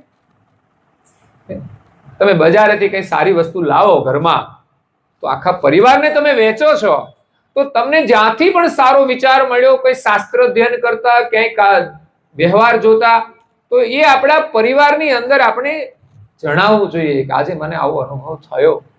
એ સારો વિચાર આપણા પરિવારને આપીએ તો આપણો પરિવાર પણ એ વિચારોથી સંપન્ન બને. પણ આપણે આવું નથી કરતા. કઈ સારી વાત સાંભળી હોય તો આપણી પાસે જ રાખીએ છીએ અને દુનિયાની વાતોને છે ને ફેરવા જ કરીએ. ફલાણાને ઘરે આમ થયું, ફલાણાને ઘરે આમ થયું, ફલાણાએ આમ કીધું, એમાં આપણે વધારે અટવાઈએ છીએ. તો ગુરુ તુમ વિના નહીં કોઈ મારું, લાગ્યું કાળ માયા તણું બહુ લારું. કાળ અને માયાનું જે લારું વળગ્યું છે એમાંથી કોણ આપણને છોડાવે? તો એવા સમર્થ કોઈ સંત હોય, સદગુરુ હોય, પરમ ગુરુ હોય, એવા મહાન પુરુષના શરણે જઈ એમની દીક્ષા ગ્રહણ કરી, એમના વચનોમાં વિશ્વાસ રાખી અને એમના વચનોને આપણે શ્રવણ કરીશું તો આપણને આ બંધનમાંથી છુટકારો મળશે. જેથી દુઃખ પામ્યો અગાધ અપારું. આ સંસારની અંદર દુઃખનો કોઈ પાર નથી. સંસારમાં જેટલી મમતા રાખીએ છીએ એટલા આપણે વધારે દુઃખી થવું પડે છે. સંસારની માયા, માયા એટલે શું? માયાનો મતલબ એવો નથી કે આ મકાન છોડીને આપણે કંઈક ઝૂંપડામાં રહેવા જતા રહીએ. જે ઘરમાં રહેવાનું છે રહેવાનું છે, પણ માયા ના હોવી જોઈએ. આ મકાનની માયા ના હોવી જોઈએ કે મકાન બનાવ્યું છે મોડા સુધી ઊંઘવાનું. રાત્રે મેં કહ્યું હતું, એનું અહમ લઈને આપણે નથી ફરવાનું, એના દેખાવથી આપણે સુખી નથી થવાના. બસ ભગવાનની દયાથી આશ્રય છે તો એની અંદર આપણે આ જીવન મળ્યું છે એનો આપણે ઉત્તમ ઉપયોગ કરવાનો છે. પરિવાર સાથે પ્રેમથી રહેવાનું છે અને આ મકાન બનાવવા માટે આપણે મહેનત કરીએ અને એમાંથી આપણે આ મકાન બનાવીએ. પણ જો આપણે કંઈ ખોટું કરીએ અને જે કંઈ વધારો કરીએ પછી એકનું બીજું બનાવીએ, કેમ તો એક મકાન થઈ ગયું, બીજું કરવું, શું કરશું? તો જ્યાંથી મળે જેમ મળે એમ લઈ આવો. પ્રપંચ કરીને માણસ મિલકત તો વધારી દે, પણ એ બધી માયા છે. કેમ કે જરૂરથી વધારાની લાલચ એ માણસને ધર્મ ચૂકાવી દે. યાદ રાખજો, જ્યારે માણસને પોતાની જરૂરિયાતથી વધારે લેવાની ચાહના કંઈ પણ હોય એમાં માણસ વિવેક ચૂકી જાય છે, ધર્મ ચૂકી જાય છે અને કંઈક ને કંઈક અધર્મ કરી લે છે. એ જ માયાનું સ્વરૂપ છે. આપણા ઘરમાં ખાવાનું ન હોય છતાં પણ મફતનું નહીં લેવું જોઈએ. એક લખો કરીને હતો, નામ તો હશે કદાચ લખમણ હશે, લખો, અને એમના વાઈફ હતા, એમનું નામ હતું સોમલી, એટલે સોમી કહેતા એને. આપણે બધા નામ હોય ઘણા કંઈક જુદા ને પછી શોર્ટમાં બોલાવતા હોય છે.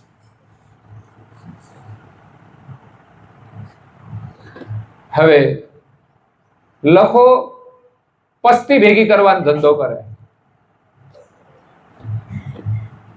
એમાં એક લારી રાખે અને સોસાયટીમાં બધે ફરે, પસ્તી કોઈને આપી હોય તો. ગરીબ પરિસ્થિતિ હતી પણ છતાંય પરિવાર ખુશ હતો. એની પત્ની પણ બહુ સંસ્કારી હતી. ભલે ગરીબી હતી પણ પતિ અને પત્નીનો પ્રેમ છે તો સુખ છે.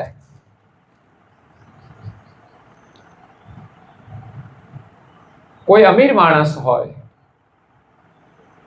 એ પતિ પત્નીમાં જો પ્રેમ હોય તો સુખ છે, પણ અમીરી હોવા છતાંય જો પતિ પત્નીમાં મનમેળ ન હોય તો એની અમીરી એને સુખ નથી આપતી. એ અમીરના ઘરમાં સુખ નથી હોતું. એવું નથી કે બધું ધન મળી જાય એટલે પછી ગાડી હરકી જ હાલે. એ તો તમે જોતા જશો, બધાના ઘરે ફરતા હોય એટલે તમને તો જલ્દી ખબર પડી જાય.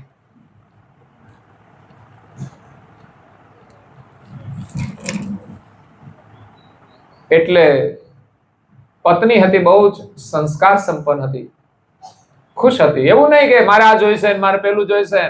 એ કે આ મારું ઘર છે, મારા ઘરવાળા જે કમાય છે એમાંથી આપણે આ ઘર ચલાવવાનું છે. આવી સમજ હોવી જોઈએ. પણ ઘણા લોકો તો સંબંધ જોડતા પહેલા ડિમાન્ડ કરતા હોય એટલે પછી રિજેક્ટ જ કરે કે આ નકલી દાગીનો ચાલે નહીં. અને આવ્યા પછી એને પોતાનું ઘર લાગવું જોઈએ કે આ મારું ઘર છે, હવે મારા ઘરની શું પરિસ્થિતિ છે એને સંપૂર્ણ જાણી અને એ પરિસ્થિતિની સાથે જ આપણે રહેવું જોઈએ. મારે તો આ જોઈશે, પેલું જોઈશે ને તો હું તો અહીંયા નહીં રહું.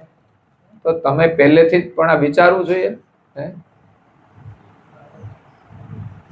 અહીંયા નહીં રહેવું એના કરતા આવ્યા જ ના હોત તો સારું હતું. અને પછી તો પ્રારબ્ધ પ્રમાણે જે પાત્ર મળ્યા હોય એને સંભવતઃ નિભાવવા જોઈએ. બંને સમજવું જોઈએ. પછી કોઈ માણસ વધારે પડતો અત્યાચાર કરે તો એનું પરિણામ તો જે આવવાનું હોય જ આવે. કોઈ પાતળું દોરડું હોય ને એને તમે બહુ ખેંચો તો તૂટવાનું જ છે. એની કેપેસિટી હોય ત્યાં સુધી જોડાઈ રહે, પણ વધારે પડતું ખેંચાણ થાય તો તૂટી જવાનું છે. એ પછી સામેવાળાના કર્મની સજા હોય છે. તો અહીંયા લખો પસ્તી ભેગી કરીને જે કઈ એમાંથી પૈસા મળે એમાંથી ઘર ચલાવે છે. એક જગ્યાએ તો કઈક વસ્તુ આપવાની હતી તો બધું ઢગલો કર્યો હતો. એમાં એ બધું ઘર સાફ કર્યું ને બધું ભેગું કરી નાખેલું. કારણ કે એ ભાઈ જે હતા શેઠ, એમના ધર્મપત્નીની આ એનિવર્સરી હતી. લોકો તો બધા ઉજવે છે લગ્નની એનિવર્સરી.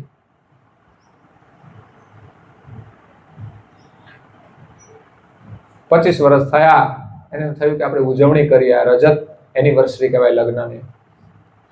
25 વર્ષ નીકળી ગયા, સારું કહેવાય. એમ વિદેશોમાં ઉજવે છે એની પાછળનું કારણ કે 1 વર્ષ ગયું એટલે સારું કહેવાય, ધન્યવાદ. એમ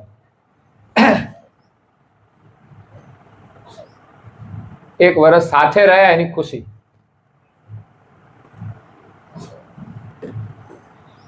તો એમણે બધું ઘર સાફ કર્યું અને બધાને આમંત્રિત કર્યા હતા. તે પસ્તી બધી બહાર મૂકેલી, બધું વાળી ચોડીને ભેગું કરીને. તો લખો એ એ નવરંગ સોસાયટીમાં ગયો, જ્યાં શેઠનું મકાન હતું સાહેબનું. એટલે એમણે તો પસ્તીનો ત્યાં ઢગલો હતો, બેને કીધું કે આ પસ્તી બધી લઈ જાઓ. એમણે જે કંઈ ભાવ નક્કી કર્યો, વજન કર્યું એ પ્રમાણે પસ્તી એમણે નાખી એમની લારીમાં અને પૈસા આપીને એ તો નીકળી ગયો. આગળ જતા જતા રોડ ઉપર એક બમ્પ આવ્યો. એટલે જેવો બમ્પ આવ્યો ને એમાંથી થોડી પસ્તી થોડી વધારે ભરાઈ ગઈ, એટલે થોડી લસરી પડી સામાન. તો નીચે પડેલો સામાન એ પાછો ગોઠવે છે સરખો. એમાં એક બોક્સ હતું, બોક્સમાં એક દાગીનો હતો. તો જોયું તા તો સોનાનો હાર હતો. આજે લખાના ભાગે ખુલી ગયા, સોનાનો હાર મળી ગયો પસ્તીમાં. એમણે તો લઈ લીધો હાર અને જલ્દી જલ્દી ઘરે આવ્યો. અને આજે તો એટલો ખુશ હતો. સ્વામીને કહે છે, જો સ્વામી, તારા માટે હું શું લાવ્યો છું? સોનાનો હાર. સ્વામી કે આની કોઈ હેસિયત નથી સોનાનો હાર લેવાની, આ લાવ્યો ક્યાંથી? ગમે ત્યાંથી ચોરી લાવ્યો છે. એટલે કે મારે આ જોઈએ નહીં, જો આટલી પ્રમાણિક. નહીં તો કે આ લાવો લાવો લાવો, અરે વાહ, ખુશ થઈ જાય. બોલો, ક્યાંથી લાવ્યા એ કોઈ પૂછે નહીં. ઘરવાળા પૈસા આપે એટલે લઈ નહીં લેવાના, ક્યાંથી આવે છે એ જોવું જોઈએ અને જણાવવું પણ જોઈએ.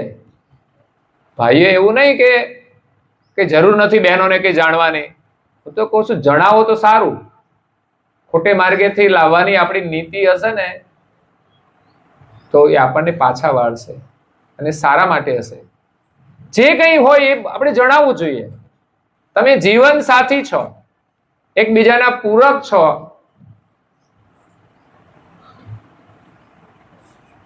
હા, કદાચ કંઈક તમારું વાતો સિક્રેટ હોય બધી ધંધાની, પણ છતાંય એની સામાન્ય રજૂઆત તમે કરો તો એને ખબર પડે કે આ વસ્તુ કેવી રીતે આવે છે. પણ આ સ્વામી કે તમે હાર લાવ્યા ક્યાંથી? તમે નક્કી ચોરી કરી હશે. ના, કે મેં ચોરી કરી જ નથી. ને વાતે સાચી જ હતી એમની. એમણે ચોરી તો કરી જ નથી. એને તો પસ્તી ભેગો આવી ગયો અને એમાં કઈ ખોટું તો એને કર્યું જ નથી. ના ના, કે છે તમે મારા સોગંદ ખાઈને કહો કે તમે ક્યાંથી લાવ્યા છો? ખરેખર મેં ચોરી નથી કરી તો પછી ક્યાંથી લાવ્યા?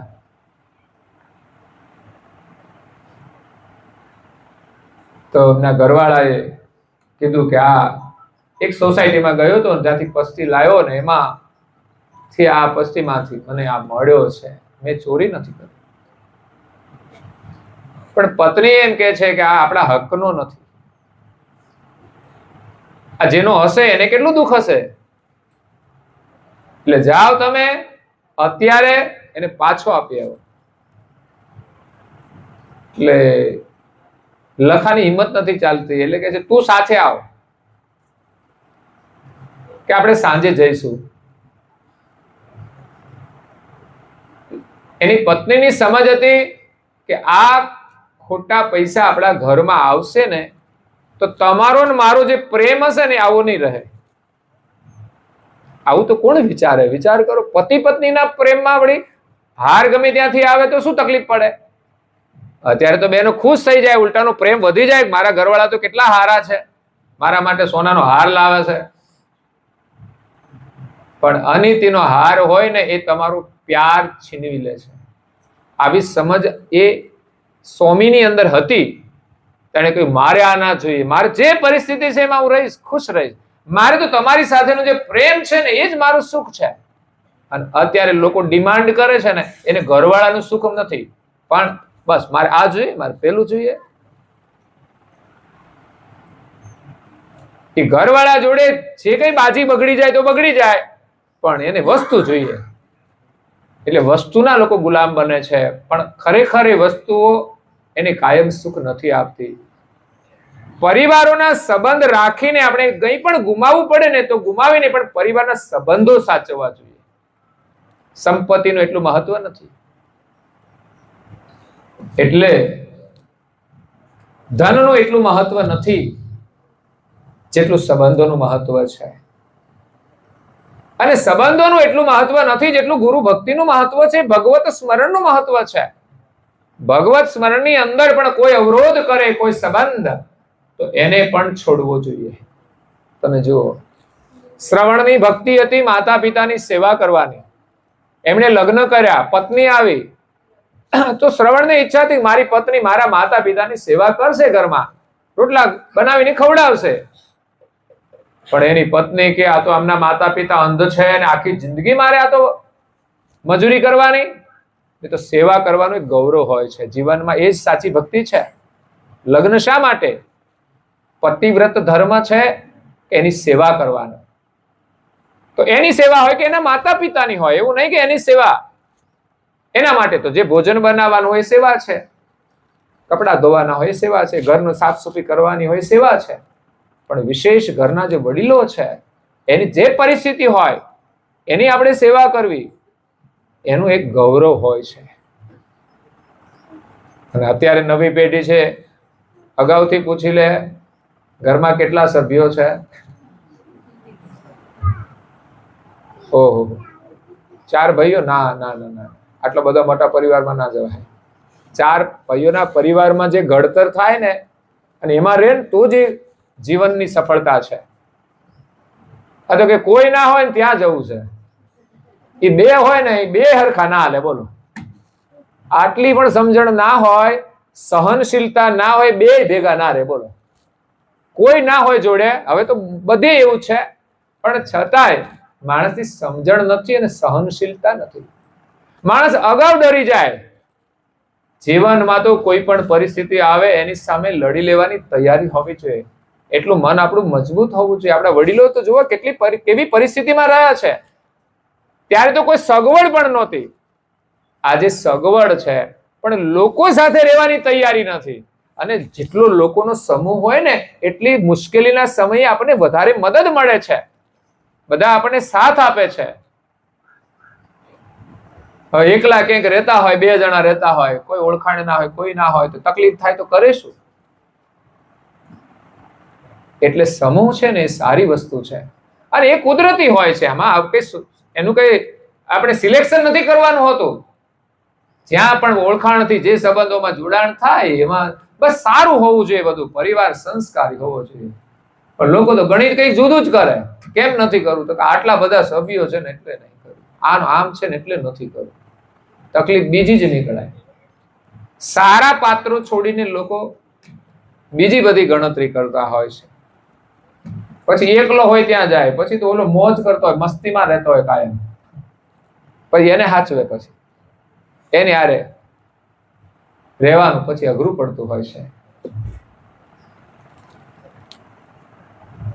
એટલે જેથી દુઃખ પામ્યો અગાધ અપાર, સંસારની અંદર માયાના મોહની અંદર અગાધ દુઃખ આપણને મળે છે. કાળ અને માયાનું વારંવાર, એકવાર નહીં. મનુષ્ય જીવનમાં તો કોઈ કદાચ મદદ કરે તો સારું છે, પ્રાણી પશુ પંખીમાં કોણ મદદ કરશે ભાઈ? કોઈ કૂતરાનો પગ ડેમેજ થઈ ગયો અને કોણ દવાખાને લઈ જશે? કોઈ દયા પ્રેમી છે, બધા સેવા કરતા હોય છે, પણ બધી જગ્યાએ બધું નથી કરતા.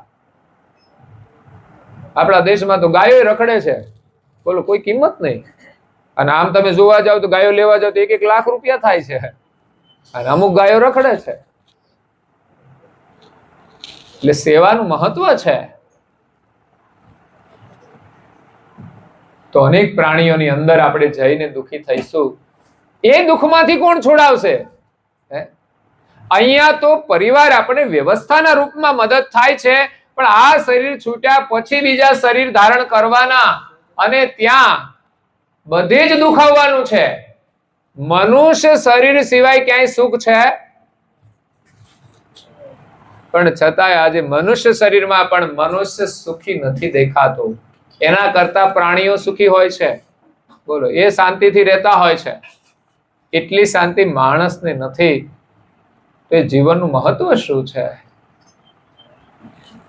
એટલે આ કાળ માયાના અગાધ દુઃખમાંથી કોણ કરે સહાય, નહીં કોઈ મારું. એ દુઃખમાંથી છોડાવનાર કોઈ જ નથી. અને આપણા કહી શકાય એવા માત્ર ને માત્ર પરમ ગુરુ છે, જે આપણું કલ્યાણ કરવા માટે આવ્યા છે. તો એમના શરણમાં રહી એમની ભક્તિ કરીને જેટલું થાય એટલું આપણે કરીશું ને જીવન સફળ થશે. અને વધુમાં વધુ કરવા પ્રયત્ન કરવાનો. તો ગુરુ મહારાજની આજ્ઞા છે સવારે વહેલા ઉઠવાનું, નાહી ધોઈ, કદાચ તમારે ગાયો ભેંસો રાખતા હોય તો પેલું કામ એ કરી અને પછી નાહી ધોઈને પેલું કામ પૂજાનું કરી લેવાનું, પછી રસોડાનું કામ. અને પૂજાની અંદર પરમ ગુરુનું પૂજન કર્યું હોય, ચંદન છે કપાળમાં, તિલક પણ કરી લે. આપણા કપાળ કોરા નહીં હોવા જોઈએ. ચંદનથી પૂજન થાય તો ચંદનથી તિલક કરો, દેવીનું પૂજન કરો, કંકુથી કરો તો કંકુથી કરો. અને કરુણાસાગર મહારાજ શ્રીએ તો કંકુ અને ચંદન બેયને મિશ્રિત રાખ્યા છે. એટલે કંકુ અને ચંદનથી તિલક કરી અને આશીર્વાદ લઈએ. આજે તો હવારની ઉપાસનામાં જેટલા હાજર હતા બધા ભાગશાળી થઈ ગયા કે પરમ ગુરુના આશીર્વાદ પ્રસાદ રૂપે મળી ગયા. એનું જે પૂજન કર્યું એ પ્રસાદ એમના શિર પર તિલક રૂપે આવી. અને આ રોજ કરતા રહો. પરિવાર જો ને આજે ફોટા પાડી શેર કરવા જેવા છો. તમે જ અવલોકન કરજો કે આ ચહેરો આજે કેવો લાગે છે, કેટલી સૌમ્યતા છે, સાત્વિકતા છે, સુંદરતા છે. તો આ સંસ્કાર છે, એનાથી જ આપણું જીવન શોભે છે. ગૌરવપૂર્વક કરવું જોઈએ. મંત્ર દીક્ષા લેવાની, એ મંત્રમાં શ્રદ્ધા રાખીને એનો જપ કરવાનો. એ મૂડી જ તમને જન્મ જન્મ સુધી આ કાળ માયાના દુઃખમાંથી બચાવશે. મંત્ર જ તમને ફરી માનવ શરીરમાં લાવશે. કોઈની પણ સેવા કરી લો, બની શકે તો શરીર સારું હોય, દિલની ઉદારતા રાખીને આપણે પરિવારમાં સેવા કરીએ. જેમ શ્રવણેના માતા પિતાની સેવા કરી. પત્ની કે હું તો આની સેવા ના કરું, આને તમે કુવામાં નાખો, લ્યો તું પડને કુવામાં. લોકો બીજાને કુવામાં નાખે. શ્રવણે કહ્યું કે તારે રહેવું હોય તો રહે, તારે જવું હોય તો જા. આપણે તો હમણાં કહીએ કે છૂટાછેડા, ત્યારે જો આમને છૂટા કર્યા હતા. આ ઇતિહાસ એમ કે છે. પણ ક્યારે આપણું કર્તવ્ય હોય આપણે ન પાલન કરીએ તો પછી એને કોણ રાખે? એની શું કિંમત? જે મા બાપની સેવા ન કરે વ્યક્તિની કિંમત શું? કોઈ વેલ્યુ નથી. એટલે આપણે ઘરમાં આપણા વડીલોની સેવા કરીએ, કુટુંબમાં સગા સંબંધીમાં મદદરૂપ થઈએ. ભગવાન આપણે શક્તિ આપે તો, અને આપણે કોઈની સેવા લેવી ના પડે એના માટે ભગવાનને પ્રાર્થના કરીએ. થોડું પરમ ગુરુના જે ધર્મ ગ્રંથો છે એનું 5, 10, 15 મિનિટ અધ્યયન કરો રોજ. સારું વાંચન, સારા વિચાર તમારી અંદર આવશે. માત્ર 15 મિનિટ માટે આવેલા વિચાર તમારી જિંદગી પર્યંત કેટલા થશે ભેગા? મોટો ઢગલો થઈ જશે વિચારોનો. અને વિચારો તમારું કલ્યાણ કરશે. યાદ રાખજો, સારા વિચાર જ્યાંથી મળે, જેટલા મળે તેટલા આપણે ગ્રહણ કરી લેવાના. અને ક્યાંયથી ના મળે તો આપણી જાતે ધર્મ ગ્રંથોને ખોલીને જો આપણે ભણ્યા હોઈએ તો એનું અધ્યયન કરવું જોઈએ. એ જ આપણા શિક્ષણની સફળતા છે. બાકી શિક્ષણ મેળવીને પૈસા કમાઈશું તો શિક્ષણનો લાભ તો મળશે, પણ એ જ સફળતા નથી જીવનની. મેં કહ્યું એમ શિક્ષણ પણ મેળવ્યું, પૈસા પણ કમાયા, પણ જો આપણી પાસે જ્ઞાન નહીં હોય તો જીવનમાં સુખ નહીં મળે. એટલે થોડું શિક્ષણનો ઉપયોગ કરીને સમજણ પણ મેળવી લઈએ. બધાની સાથે પ્રેમથી રહેવાની, સંયમથી રહેવાની, ત્યાગથી રહેવાની, તો આપણું જીવન સુખી થઈ જશે.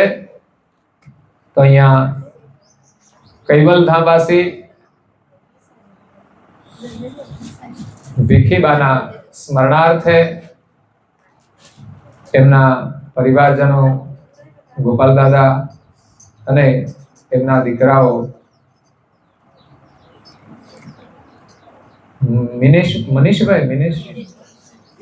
મિનેશભાઈ અને ભરતભાઈ બંને પરિવારની હાર્દિક ભાવનાથી સદગત આત્માની શ્રદ્ધાંજલિ રૂપે આજના દિવ્ય સત્સંગ પારાયણનું આયોજન કરી એમના પ્રત્યેનું જે કર્તવ્ય હતું એમને પૂર્ણ કરી અને સાચા અર્થમાં શ્રદ્ધાંજલિ આપી છે કે સદગત આત્માની સદગતિ થાય.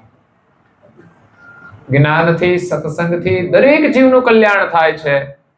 આજે સદગત આત્માના નિમિત્તે અહીંયા જે સગા સંબંધીઓ આવ્યા છે શ્રદ્ધાંજલિ આપવા માટે, એમને બધાનું કલ્યાણ થાય એવું કાર્ય એમણે કર્યું છે. તો આટલા બધા લોકોનું કલ્યાણ થાય એવા પુણ્યથી એ સદગત આત્માનું કલ્યાણ જલ્દી થાય છે. આજે ખરેખર પરિવારનું સારું થાય ને, એમાં જ એમના વડીલો ખુશ હોય છે કે મારો પરિવાર સુખી થાય. તો આજે તો સદગત આત્માના નિમિત્તે પરિવારે એટલું મહાન કાર્ય કર્યું છે સત્સંગનું, જેના દ્વારા એમને પરમ ગુરુના આશીર્વાદ મળ્યા છે. અને આ આશીર્વાદ કોઈ સામાન્ય નથી. આજ આપણને જન્મ મરણના ચક્રમાંથી બહાર કાઢશે, હંમેશા આપણને એના ચરણમાં રાખશે. અને આ આશીર્વાદ તો આજે આવેલા તમામને આપ્યા છે, જેમણે પણ વાણી પરમ ગુરુની ગુરુ મહિમા સાંભળી, એક ચોપાઈ સાંભળીએ ને તો એમાંથી આપણા કલ્યાણનો માર્ગ નીકળે છે, આપણો આત્મવિશ્વાસ પ્રગટ થઈ જાય છે, આપણે સત્યના માર્ગે ચાલીએ છીએ. તો એક દિશા આપવાનું કામ છે. સારા વિચાર એ આપણને સાચી દિશા આપે છે. બસ જીવનમાં દિશા મળી જાય તો કામ થઈ જાય છે. नजर बदली तो नजारे बदल जाएंगे, किश्ती ने बदला रूह तो किनारे बदल जाएंगे. एक नाव હોય એ માત્ર એનો રસ્તો બદલી નાખે ને તો એ જાતું હોય પૂર્વની અંદર, તો એ દિશા બદલાશે તો ઉત્તરમાં જતું રહેશે, કિનારો બદલાઈ જશે. ખોટી દિશામાં જતું હશે, માત્ર મહાપુરુષો શું કરે છે કે એની માત્ર દિશા બદલે છે. ગતિ તો એને જ કરવાની છે, પણ જે ખોટી દિશામાં ગતિ કરતા હતા એની જગ્યાએ મહાપુરુષે સારા વિચાર આપી એની દિશા બદલી નાખી, તો હવે એ દિશામાં ચાલ્યા જશે. આપણે તો વિશ્વાસ રાખીને જીવવા વાળા છીએ. ગુરુ મહારાજના વચનોથી આપણા જીવનની દિશા બદલાઈ જાય તો ખોટા માર્ગે આપણી જે શક્તિ વેડફાતી હતી એ હવે સારા કાર્યની અંદર જોડાઈ જશે, તો આપણો કિનારો બદલાઈ જશે. જે દુઃખના કિનારા હતા એ આપણા માટે સુખના કિનારા બની જશે. તો નજર બદલાઈ જશે ને તો આ જગત પણ છે ને બદલાઈ જશે, વસ્તુ બદલાઈ જશે, એકની એક છે, પણ આપણી નજર બદલાઈ જશે તો જોવાની દ્રષ્ટિ બદલાઈ જશે, તો આ જગત આપણે આનંદ રૂપ દેખાશે.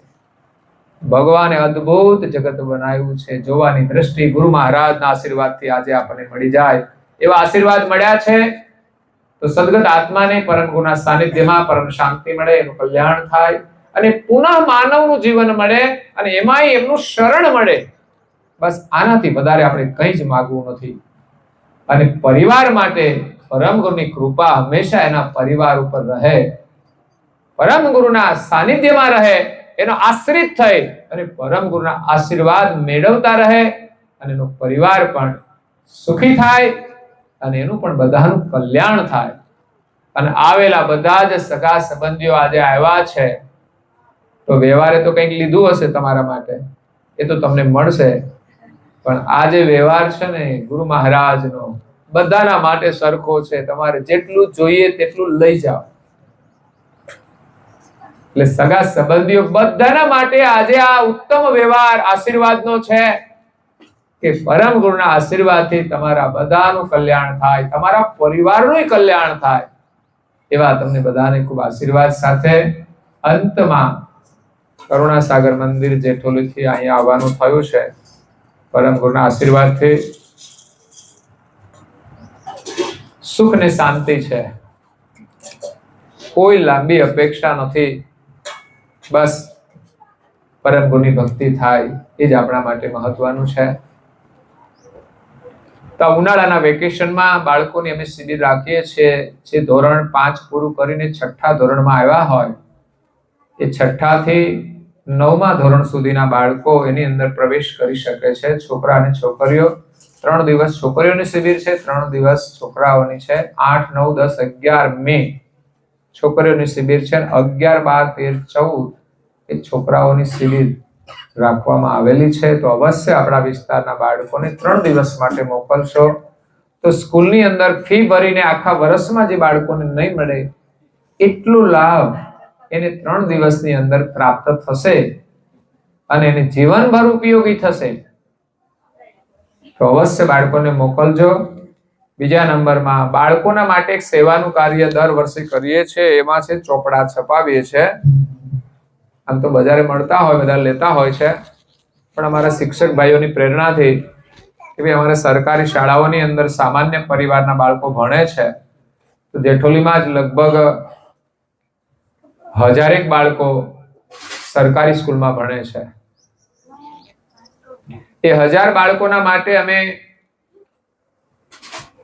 1 કલાક માટે સભા કરીએ છીએ 50-60 બાળકોની, અને ભોજન પ્રસાદ કરાવીને એને પરમ ગુરુના થોડા સંસ્કાર મળે, થોડું સારી વાતો શિક્ષણને લગતી, સંસ્કારને લગતી. તો એ બાળકોને અમે આ વર્ષ દરમિયાન અમે બધા બાળકોને ત્યાં મંદિરમાં લાવ્યા છીએ, એટલે એક સંસ્કારનું કાર્ય ચાલે છે. પણ આ શિબિર અલગ છે એનાથી 3 દિવસની, જે 3 દિવસ સુધી ત્યાં જ રહેવાનું હોય છે. બીજું, બાળકોના માટે ચોપડાની જરૂરિયાત. ગરીબ બાળકો માટે થોડો ફાયદો હોય તો એનો બાળકો ભણે અને ખુશ થાય, ગરીબોને થોડો લાભ થાય ને આપણને 100 રૂપિયાનો લાભ થાય તો આપણે ખુશ થઈએ. તો જ્યાં ગરીબી હોય એના ઘરમાં કદાચ 100 રૂપિયા ના પણ હોય, ઘણા કારણો હોય, પણ આપણે તો સેવાથી મતલબ છે. તો એવા બાળકોને મદદરૂપ થવા માટે આપણે દર વર્ષે ચોપડા છપાઈએ છીએ. એમાં શરૂઆત 5000 થી કરી હતી. આજે આ વર્ષે અમે બીજા વર્ષે 10, ત્રીજા વર્ષે 20, ચોથા વર્ષે 25, 30, 40 અને આ વર્ષે મેં 50000 ચોપડા છપાવવાનો ઓર્ડર આપ્યો છે કે જેટલી માગણી છે એ પ્રમાણે. તો 40 રૂપિયાનો ચોપડો આપણને 25 રૂપિયામાં પડે છપાઈએ હોલસેલમાં તો, અને એમાં એ દાતાઓ જે સહયોગ આપે છે 500 થી માંડીને એમાં જેની જે ભાવના હોય 25000 સુધીના, 55000 સુધીના દાતા છે, 500 થી માંડીને. તો એમાંથી ડિસ્કાઉન્ટ 5 રૂપિયા થતો હોય છે, એટલે બાળકોને લગભગ અડધી કિંમતમાં એ ચોપડા મળતા હોય છે. એમાં આપણા અનુયાયી પણ લઈ જાય છે. અને જે શિક્ષક ભાઈ બહેનો વિશેષ અમે શિક્ષિત લોકોને લીધા છે, બધા શિક્ષિત છે, પગાર ધોરણ સારા હોય, તો તમારે જે આપવું હોય તે 500, 1000, 2000, 5000 તો બધા આપે છે. એમાં નામો પણ એ ચોપડામાં લખેલા હોય છે, અને 5 રૂપિયાનું ડિસ્કાઉન્ટ એમાંથી થતું હોય છે. તો 50000 ચોપડા તો 2-2.5 લાખ રૂપિયા તો દાતાઓના આવે છે, એ ઓછા થાય છે. આમ ગણીએ તો 20 રૂપિયા જો ઓછા થાય ને છોકરાઓને, તો 50000 ના 10 લાખ રૂપિયાનો ડિફરન્સ પડે છે. આપણે કોઈને આપી ના શકીએ 10 લાખ, પણ એક આ કાર્યના માધ્યમથી લોકોને સહાય મળે છે, થોડી થોડી બધાને. કોઈ એકને આપણે નથી સહાય કરતા, તો એમાં પણ જેની ઈચ્છા હોય એ સહયોગ આપે છે. અને એ છપાવવાનો ઓર્ડર આજે છેલ્લો દિવસ યાદીનો છે, એના નામોની યાદી એની અંદર આવી જશે. અને ત્રીજું છે અમારું સેવાનું કાર્ય. એક પરમ ગુરુ કરુણાસાગર બાપજીનું એક મંદિર અમે બનાવી રહ્યા છે સૌરાષ્ટ્રમાં, પૂર્વાશ્રમ જન્મભૂમિની અંદર. ત્યાં એ પરિવારજનોએ 5 વીઘા જમીન આપી છે, અને ત્યાં દીક્ષા પહેલાનો સંકલ્પ હતો કે અહીંયા પરમ ગુરુનું એક સ્થાન બનશે. એવી પરમ ગુરુની પ્રેરણાથી જ જાણે કે મને સાધુ જીવન જીવવાની પ્રેરણા મળી, અને ત્યાર પછી એનું પણ બનાવવાનો પણ યોગ હશે. એટલે 4 વર્ષ પહેલા એનું ભૂમિપૂજન કર્યું. 1 કરોડનું કામ અમે ત્યાં કર્યું છે, અને હજુ 2 કરોડનું કામ અમે કરવાના છે. એટલે પરમ ગુરુના સેવા કાર્યની અંદર પણ જેમની આપવાની ઈચ્છા હોય કે પરમ ગુરુનું છે, પરમ ગુરુના શરણમાં અર્પણ કરવાનું છે, અને એ કાર્ય થશે. અને જ્યાં સુધી લોકો એનો લાભ લેશે, એના આશીર્વાદના સહભાગી આપણે બનીશું. કારણ કે આપણે એની એક ઈંટ સેવા રૂપે અર્પણ કરી છે, એનું પુણ્ય આપણને અવશ્ય મળશે. તો એ મંદિરમાં જે કઈ દાતાઓ 500 થી માંડીને એમાં પણ 55 લાખ સુધીના દાતા છે, 50 લાખ સુધીના. તો એમાં પણ 25000 ના જે દાતાઓ છે એના અમે ગ્રેનાઇટ પથ્થર ઉપર નામો લખવાના છે, 25 થી ઉપરના બધા, અને બાકીની યાદી આપણી ત્યાં રહેશે, બધાને પહોંચ મળશે. અને ભવિષ્યમાં એક સુંદર મંદિરનું નિર્માણ થશે, અને સેવા કાર્યનું પણ નિર્માણ થશે. એટલે એક સેવા ટ્રસ્ટ બનાવીને અમે આ કામ શરૂ કર્યું છે. તો અવશ્ય સહયોગ આપજો. સંકલ્પ કરજો, ભગવાન તમને આપે તો અર્પણ કરજો. કાં તો હું ઘણીવાર કહું છું કે તમે વ્યસન કરતા હોય આજથી છોડી દો અને એમાંથી તમને લાભ થાય એ તમે આપજો. તો લાભ તો અર્થનો તો થશે, સાથે સાથે સ્વાસ્થ્યનો થશે, તો તમારું બેનિફિટ રહેશે.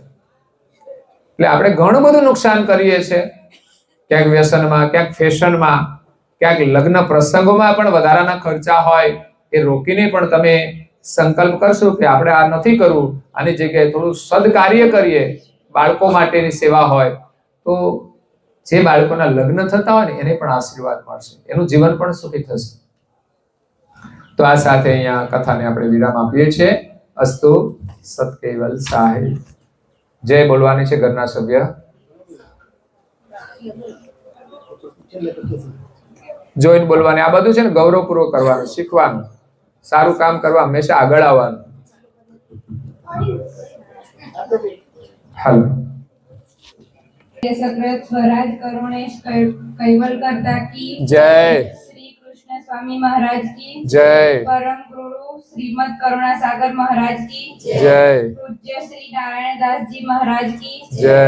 શ્રી સબ कुबेराचार्य महाराज की जय. श्री सब संतन की जय. श्री सब देवन की जय. श्री ज्ञान संप्रदाय की जय. श्री गुरु गादी सारसापुरी की जय. श्री कैवल धाम की जय. कथा सत्संग पूर्णावती का सत केवल साहिब. 3 વાર પગે જોડી હાથ પાયે પ્રેમથી સૌ લાગીએ, શરણો મળે સાચું તમારું હૃદયથી.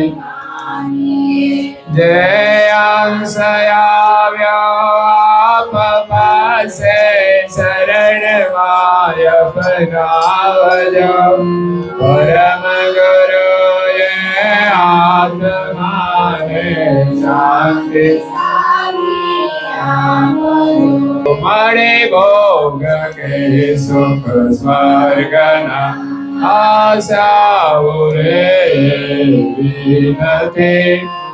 જો દેહ દુર્લભ માનવીનો ભજન કરવા ભાવી, સાચું બતાવી રૂપ શ્રી કૈવલ હૃદયે સ્થાપજો.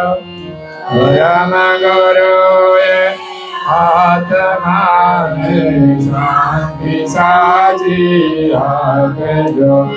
પરમ ગુરુએ આત્માને શાંતિ સાચી આપજો. પરમાત્માએ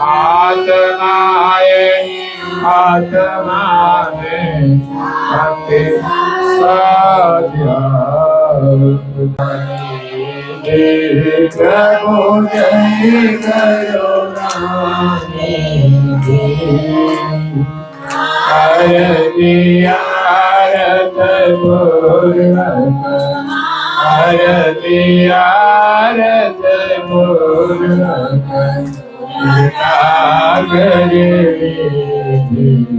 પ્રભુ જય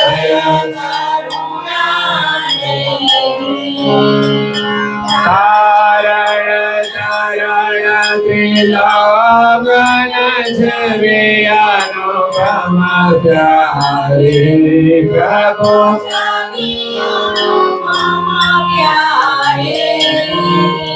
અનેક જનોની આરતી.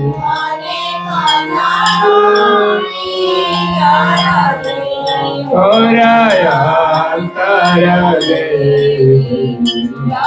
ઓરયા કરુણાનિધિ. અખંડ નાદે ભગની જાન સહી. પ્રભુ જાન સહી સંશય સગયા નિવારી. સગયા નિવારી લોકે સુખ કી. જય ચરણ શરણ નો મહિમા મંગળકારી પ્રભુ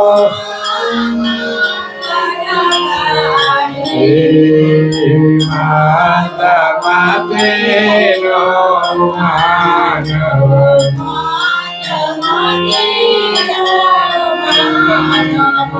ઓળખે કઈ ઉદય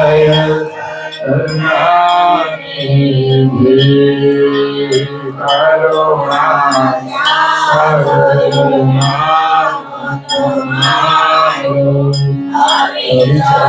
ભગવાન શ્રી પ્રભુ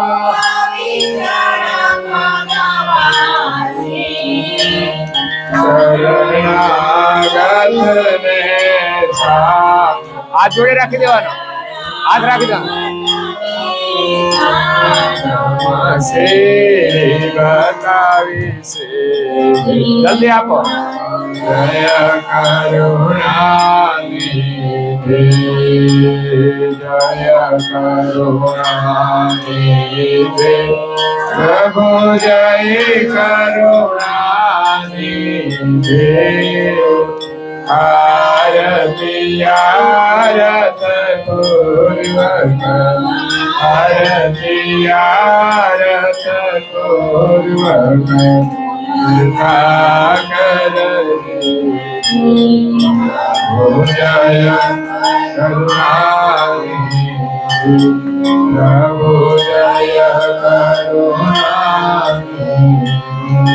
પ્રભુ જય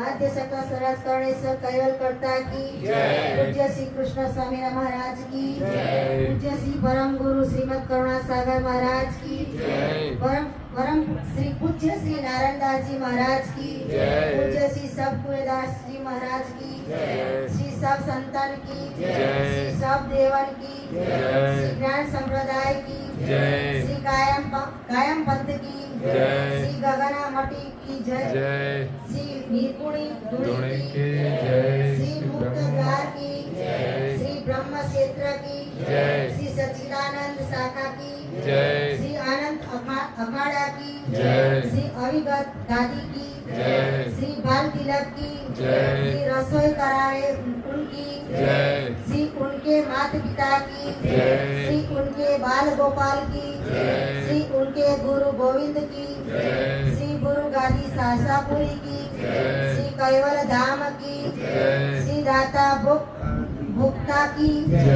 श्री बोलाना हरि गुरु महाराज की परम गुरु श्रीमद करुणा सागर महाराज की भोजन थाल सत कैवल साहेब